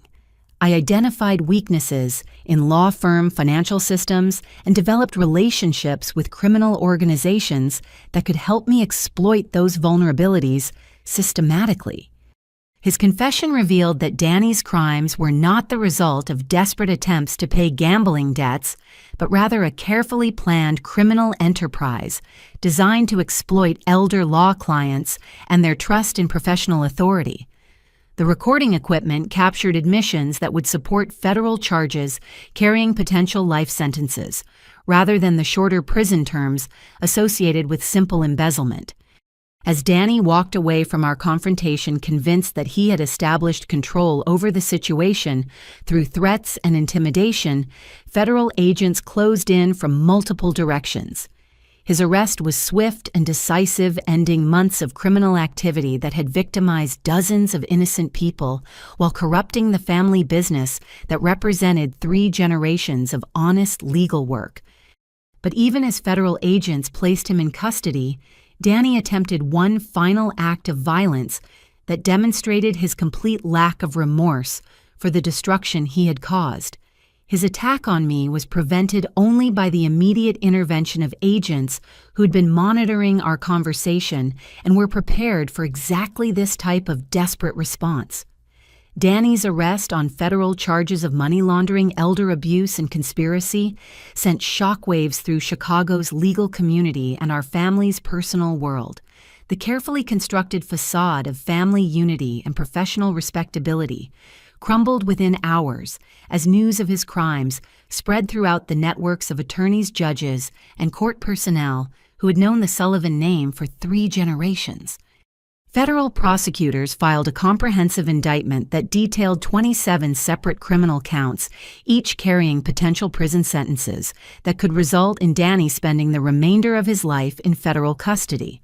The charges ranged from simple theft of client funds to sophisticated money laundering operations that had facilitated drug trafficking and other serious criminal enterprises throughout the Midwest region. The evidence I had helped federal authorities gather proved decisive in building an airtight case that left no room for plea negotiations or reduced sentences. Danny's recorded confessions combined with forensic accounting that documented every stolen transaction created a prosecution case that legal experts described as virtually impossible to defend successfully. But the immediate impact on our family was devastating in ways that extended far beyond Danny's criminal liability. Within days of his arrest, 36 former clients of Sullivan and Associates filed civil lawsuits seeking recovery of money that had been stolen from trust accounts and settlement funds. The combined claims exceeded $800,000, far more than the firm's insurance policies could cover. The Illinois Attorney Registration and Disciplinary Commission launched formal proceedings that threatened to suspend Williams' license to practice law, effectively ending his career and closing the firm that had employed 15 attorneys and support staff.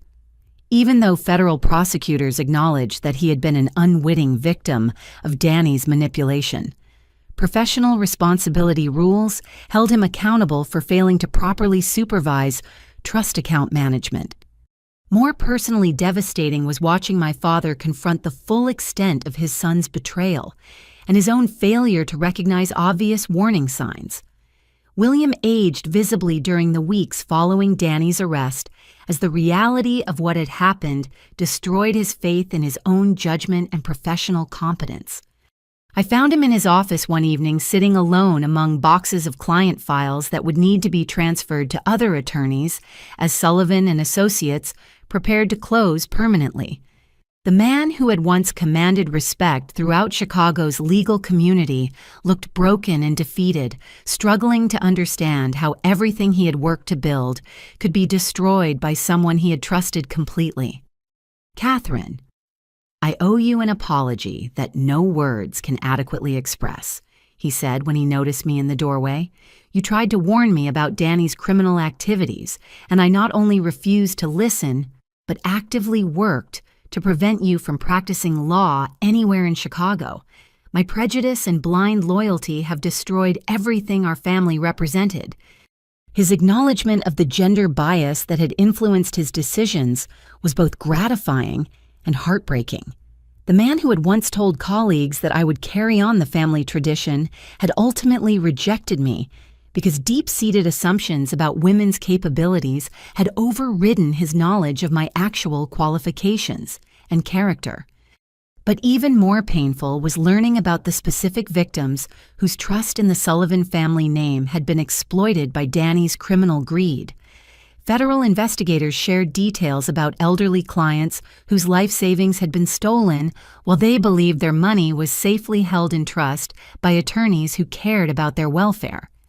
Margaret Chen, the 82-year-old woman whose divorce settlement had been stolen, had been forced to move in with relatives after losing her financial independence.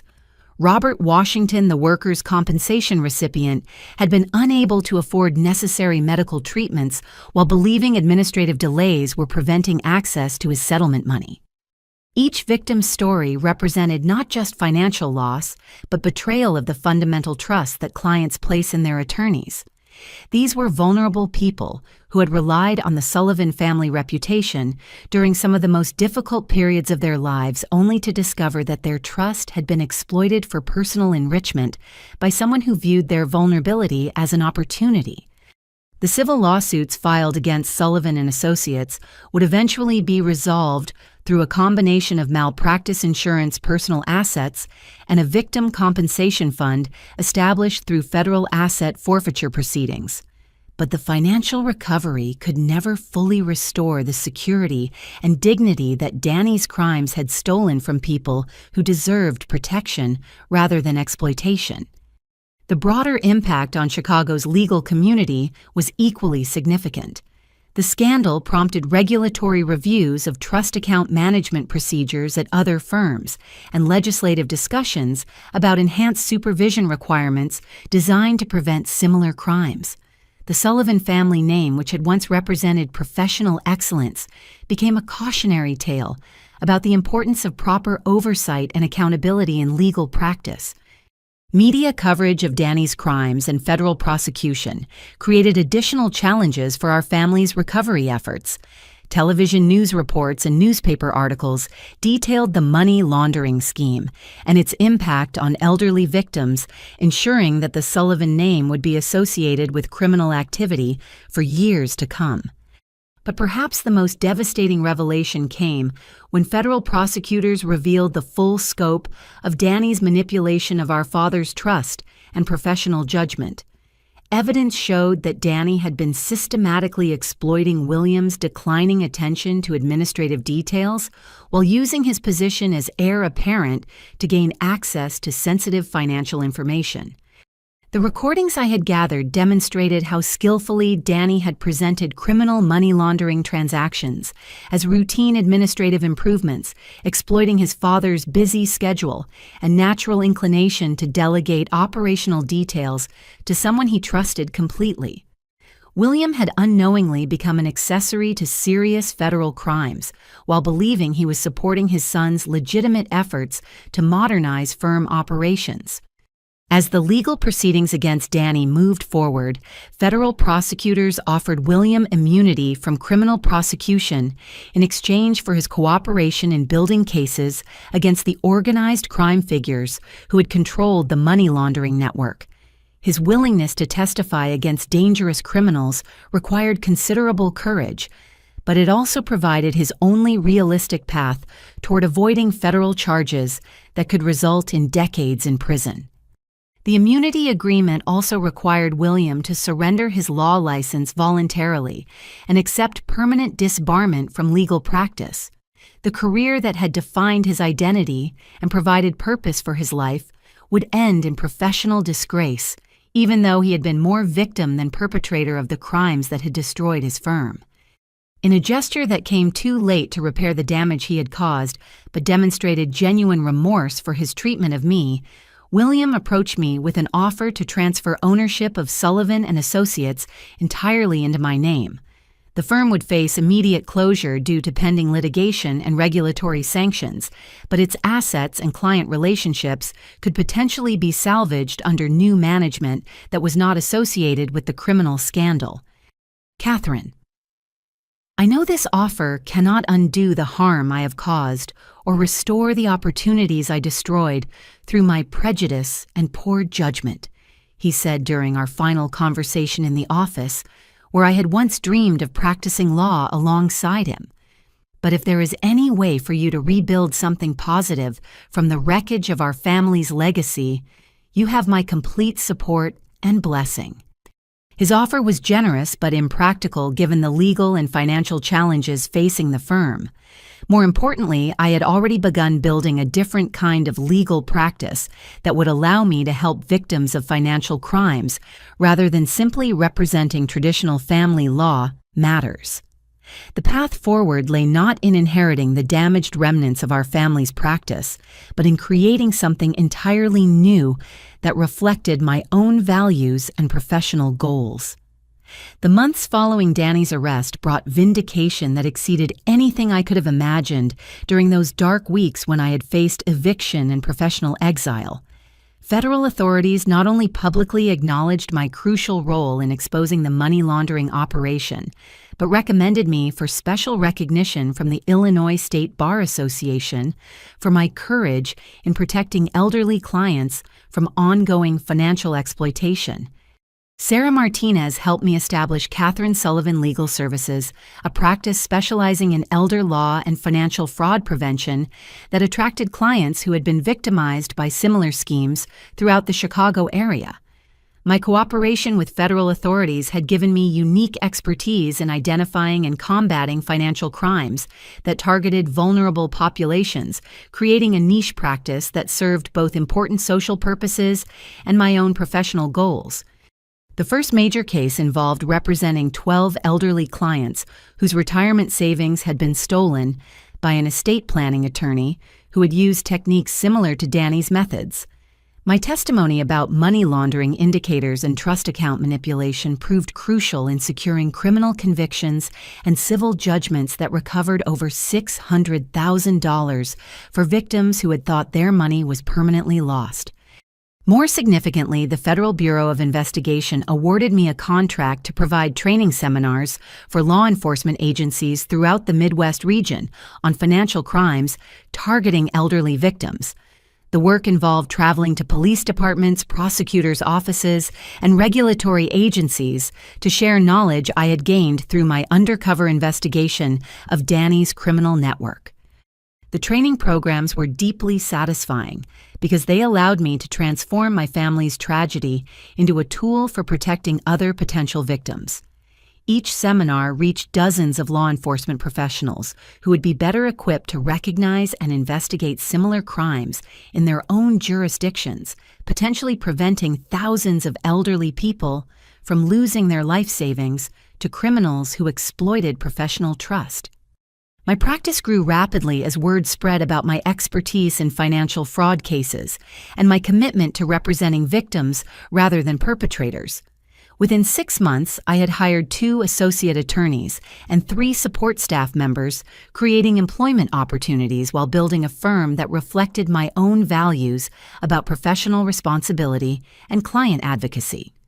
The irony was not lost on me that my new practice was becoming more successful than Sullivan & Associates had been at its peak. Free from the constraints of traditional family law practice and motivated by genuine passion for protecting vulnerable clients, I found that I could build a more meaningful and profitable legal career than would have been possible if I had simply inherited my father's firm. Legal publications throughout the state featured my story as an example of professional integrity, triumphing over family loyalty and personal financial pressure. The Illinois State Bar Journal published a detailed article about my role in the federal investigation, praising my decision to cooperate with authorities despite significant personal risks and family conflicts. More personally satisfying were the thank you letters I received from elderly clients whose money had been recovered through criminal prosecutions and civil judgments. Many of these individuals had given up hope of ever seeing their stolen savings again, and my work had not only restored their financial security, but validated their faith in the legal profession, despite their victimization by corrupt attorneys. One particularly moving letter came from Dorothy Stevens, the elderly woman whose divorce settlement Danny had stolen during his final weeks of criminal activity. Federal asset forfeiture proceedings had recovered her complete settlement amount, and she credited my investigation with saving her from poverty during her remaining years. Your courage in exposing these crimes gave me back my independence and dignity, she wrote in carefully formed handwriting that reflected her advanced age. I had lost faith that anyone in the legal profession cared about protecting people like me, but your actions prove that there are still attorneys who put their clients' welfare above personal gain. The broader impact of my work extended beyond individual client representation to systemic changes in how financial crimes against elderly victims were investigated and prosecuted. My recommendations influenced new regulatory requirements for trust account management and continuing education programs that helped attorneys recognize signs of financial exploitation in their own practices. I also testified before legislative committees considering enhanced penalties for financial crimes, targeting elderly victims, sharing insights gained through my investigation of Danny's methods and their devastating impact on vulnerable populations. The resulting legislation increased criminal penalties and expanded civil remedies available to victims of financial abuse by professionals in positions of trust. Professional recognition culminated in my selection to receive the Illinois State Bar Association's Award for Excellence in Public Service, honoring attorneys who make exceptional contributions to protecting vulnerable populations and advancing justice. The ceremony took place at the same downtown hotel where I had once attended Bar Association events as my father's guest, dreaming of someday receiving professional recognition for my own achievements. William and Patricia attended the awards ceremony, both to show support for my success and to publicly acknowledge their regret about their earlier treatment of my career aspirations. Seeing them in the audience as I accepted recognition for accomplishments they had once tried to prevent added emotional complexity to what should have been an unambiguously happy occasion.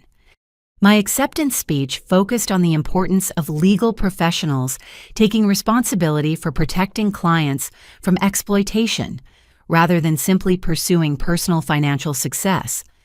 I spoke about the elderly victims whose trust had been betrayed by criminal attorneys and the obligation all legal professionals shared to identify and report suspicious activities that might indicate financial abuse.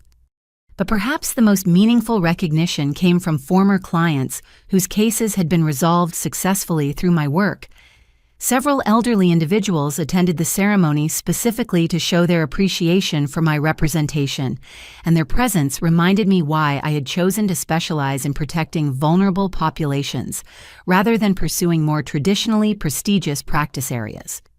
The contrast between my current success and the professional exile I had faced just 18 months earlier was staggering. I had gone from being rejected by my own family and blacklisted throughout Chicago's legal community to receiving statewide recognition for professional excellence and public service. The vindication was both personally gratifying and professionally meaningful. More importantly, my work was making a genuine difference in protecting elderly people from financial exploitation, while building a sustainable practice that provided good employment for other attorneys and staff members. The firm's success proved that legal practices could be both profitable and socially responsible, serving important public purposes while maintaining high professional standards. As I reflected on the journey that had brought me from that devastating conversation in my father's office to this moment of professional triumph, I realized that being rejected from the family firm had ultimately led me to a more fulfilling career than I could have achieved through traditional inheritance of established practice. The forced independence had allowed me to discover my own values and build something meaningful rather than simply maintaining someone else's legacy. The success of my practice also attracted attention from larger law firms seeking to establish their own elder law and financial fraud departments. Several prestigious firms offered partnership positions that would have provided higher income and greater professional prestige than my independent practice could offer. But I declined these opportunities because I had learned that professional satisfaction came from meaningful work rather than traditional markers of success. Building my own firm allowed me to maintain control over client selection, case strategy, and office culture in ways that would not be possible as an employee of larger organizations focused primarily on profitability. 6 months after receiving the Illinois State Bar Association's Award for Excellence in Public Service, I stood before a packed courtroom as federal judge Patricia Morrison delivered Danny's sentence for his money laundering and elder abuse convictions. The proceedings marked the formal conclusion of a legal process that had fundamentally transformed not only my own life, but the lives of everyone connected to the Sullivan family legacy. Danny received 22 years in federal prison without possibility of parole, a sentence that reflected both the severity of his crimes and the vulnerability of his elderly victims. Federal asset forfeiture proceedings recovered nearly $400,000 that was distributed among the clients whose money he had stolen, providing some measure of financial justice for people who had thought their savings were permanently lost. Judge Morrison's comments during sentencing focused on the betrayal of professional trust that made Danny's crimes particularly heinous. She noted that attorneys occupy positions of special responsibility in society, and that exploiting that trust for personal gain undermines the entire legal system's credibility with vulnerable populations who depend on professional integrity. The defendant systematically exploited elderly clients who trusted him with their most important financial matters during vulnerable periods of their lives, Judge Morrison stated as Danny stood to receive his sentence. His crimes represent not just theft, but a profound violation of the professional obligations that make legal practice possible in a civilized society. William and Patricia attended the sentencing, both to show respect for Danny's victims and to demonstrate their support for the justice that had finally been achieved. Seeing them in the courtroom gallery, aged by stress and grief, but determined to witness accountability for crimes they had failed to prevent, added emotional weight to what was already a profoundly moving experience. After the hearing concluded, I met with several of Danny's victims who had attended the sentencing to see justice delivered for the crimes that had stolen their financial security. Their expressions of gratitude for my role in exposing the money laundering operation were deeply moving, but they also reminded me of the ongoing responsibility I carried to continue protecting vulnerable people from similar exploitation. Margaret Chen, whose divorce settlement had been stolen, approached me with tears in her eyes and a handwritten card expressing gratitude for my work in recovering her money. At 83 years old, she had thought she would spend her remaining years dependent on relatives for basic living expenses, but the asset forfeiture recovery had restored her independence and dignity. "You gave me back my life when I thought everything was lost," she said with obvious emotion. "Your courage in standing up to your own family showed me that there are still people in this world who care more about doing right than protecting themselves." Her words captured something essential about the journey that had brought me to this moment. Being forced out of my family's firm and facing professional exile had initially felt like the destruction of everything I had worked to achieve. But that apparent catastrophe had actually opened pathways to more meaningful work and greater personal satisfaction than traditional inheritance of an established practice could have provided. Catherine Sullivan Legal Services now employed 8 attorneys and 12 support staff members, making it one of the largest elder law practices in Illinois. Our client base included individuals from throughout the Midwest region who'd been victimized by financial fraud or needed protection from exploitation by professionals in positions of trust. The practice had also expanded into consulting work with regulatory agencies and law enforcement organizations, seeking to improve their responses to financial crimes targeting elderly populations. My expertise in investigating money laundering operations had become a valuable resource for prosecutors throughout the region, building cases against corrupt attorneys and other professionals who exploited vulnerable clients. More personally rewarding was the mentoring program I had established to help other attorneys develop expertise in elder law and financial fraud prevention. Young lawyers who shared my commitment to protecting vulnerable populations could gain specialized training while contributing to important social purposes that extended beyond simple profit generation. The program had already trained 15 attorneys who went on to establish their own elder law practices or join firms specializing in financial abuse cases. Each new practitioner multiplied the impact of my work by bringing additional expertise and advocacy to communities where elderly people needed protection from financial exploitation. My success had also attracted national attention from organizations dedicated to combating financial abuse of elderly populations. The National Center on Elder Abuse invited me to serve on their advisory board, helping develop best practices for identifying and prosecuting financial crimes targeting vulnerable seniors.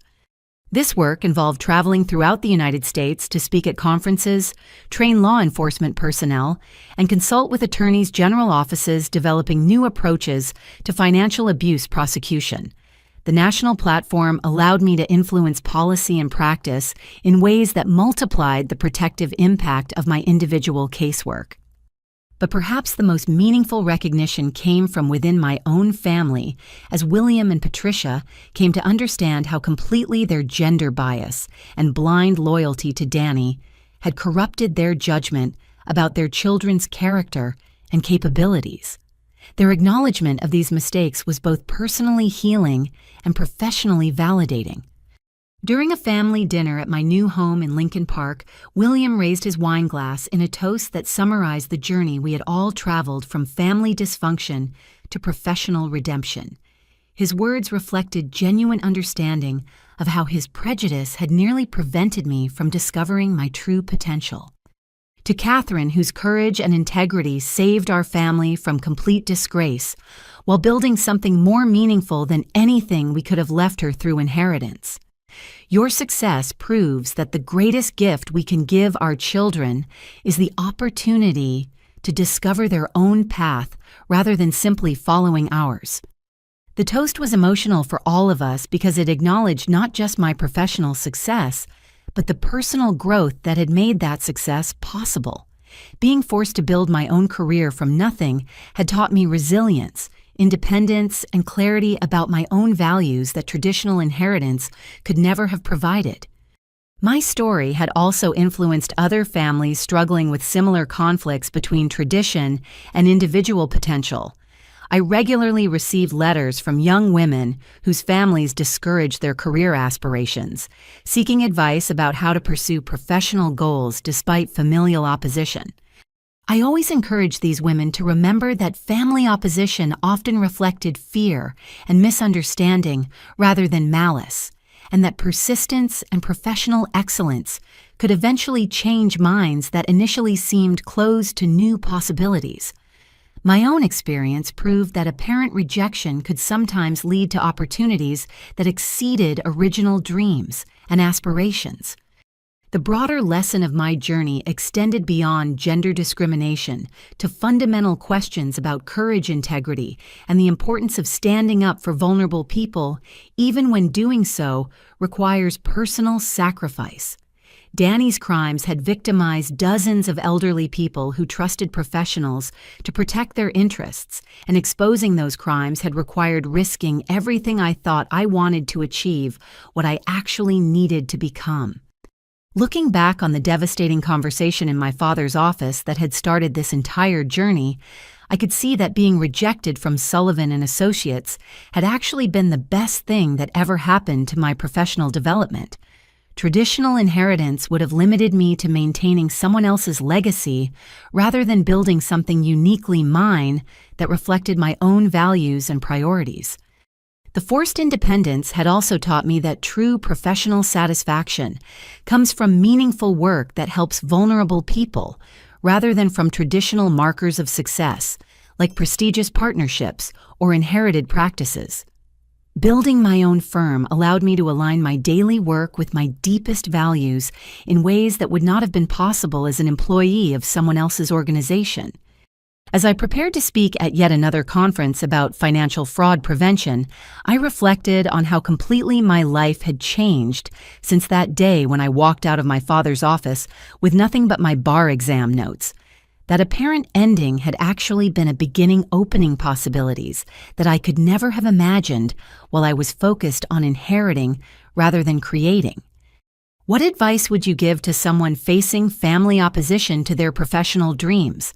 Have you ever discovered that apparent setbacks actually open better opportunities than you originally thought you wanted? Please share your thoughts in the comments below and remember to like this video if my story resonated with your own experiences. I want to thank everyone who listened to my story and encourage you to subscribe for more content about overcoming professional challenges and building meaningful careers despite family conflicts. Please share this video with anyone who might benefit from hearing about how rejection can sometimes lead to greater success than acceptance ever could. Remember that your worth is not determined by other people's recognition or approval, and that sometimes the greatest gift life gives us is the opportunity to prove ourselves independently, rather than simply inheriting what others have built. Stay strong. Trust your abilities and never give up on dreams that reflect your authentic values and aspirations.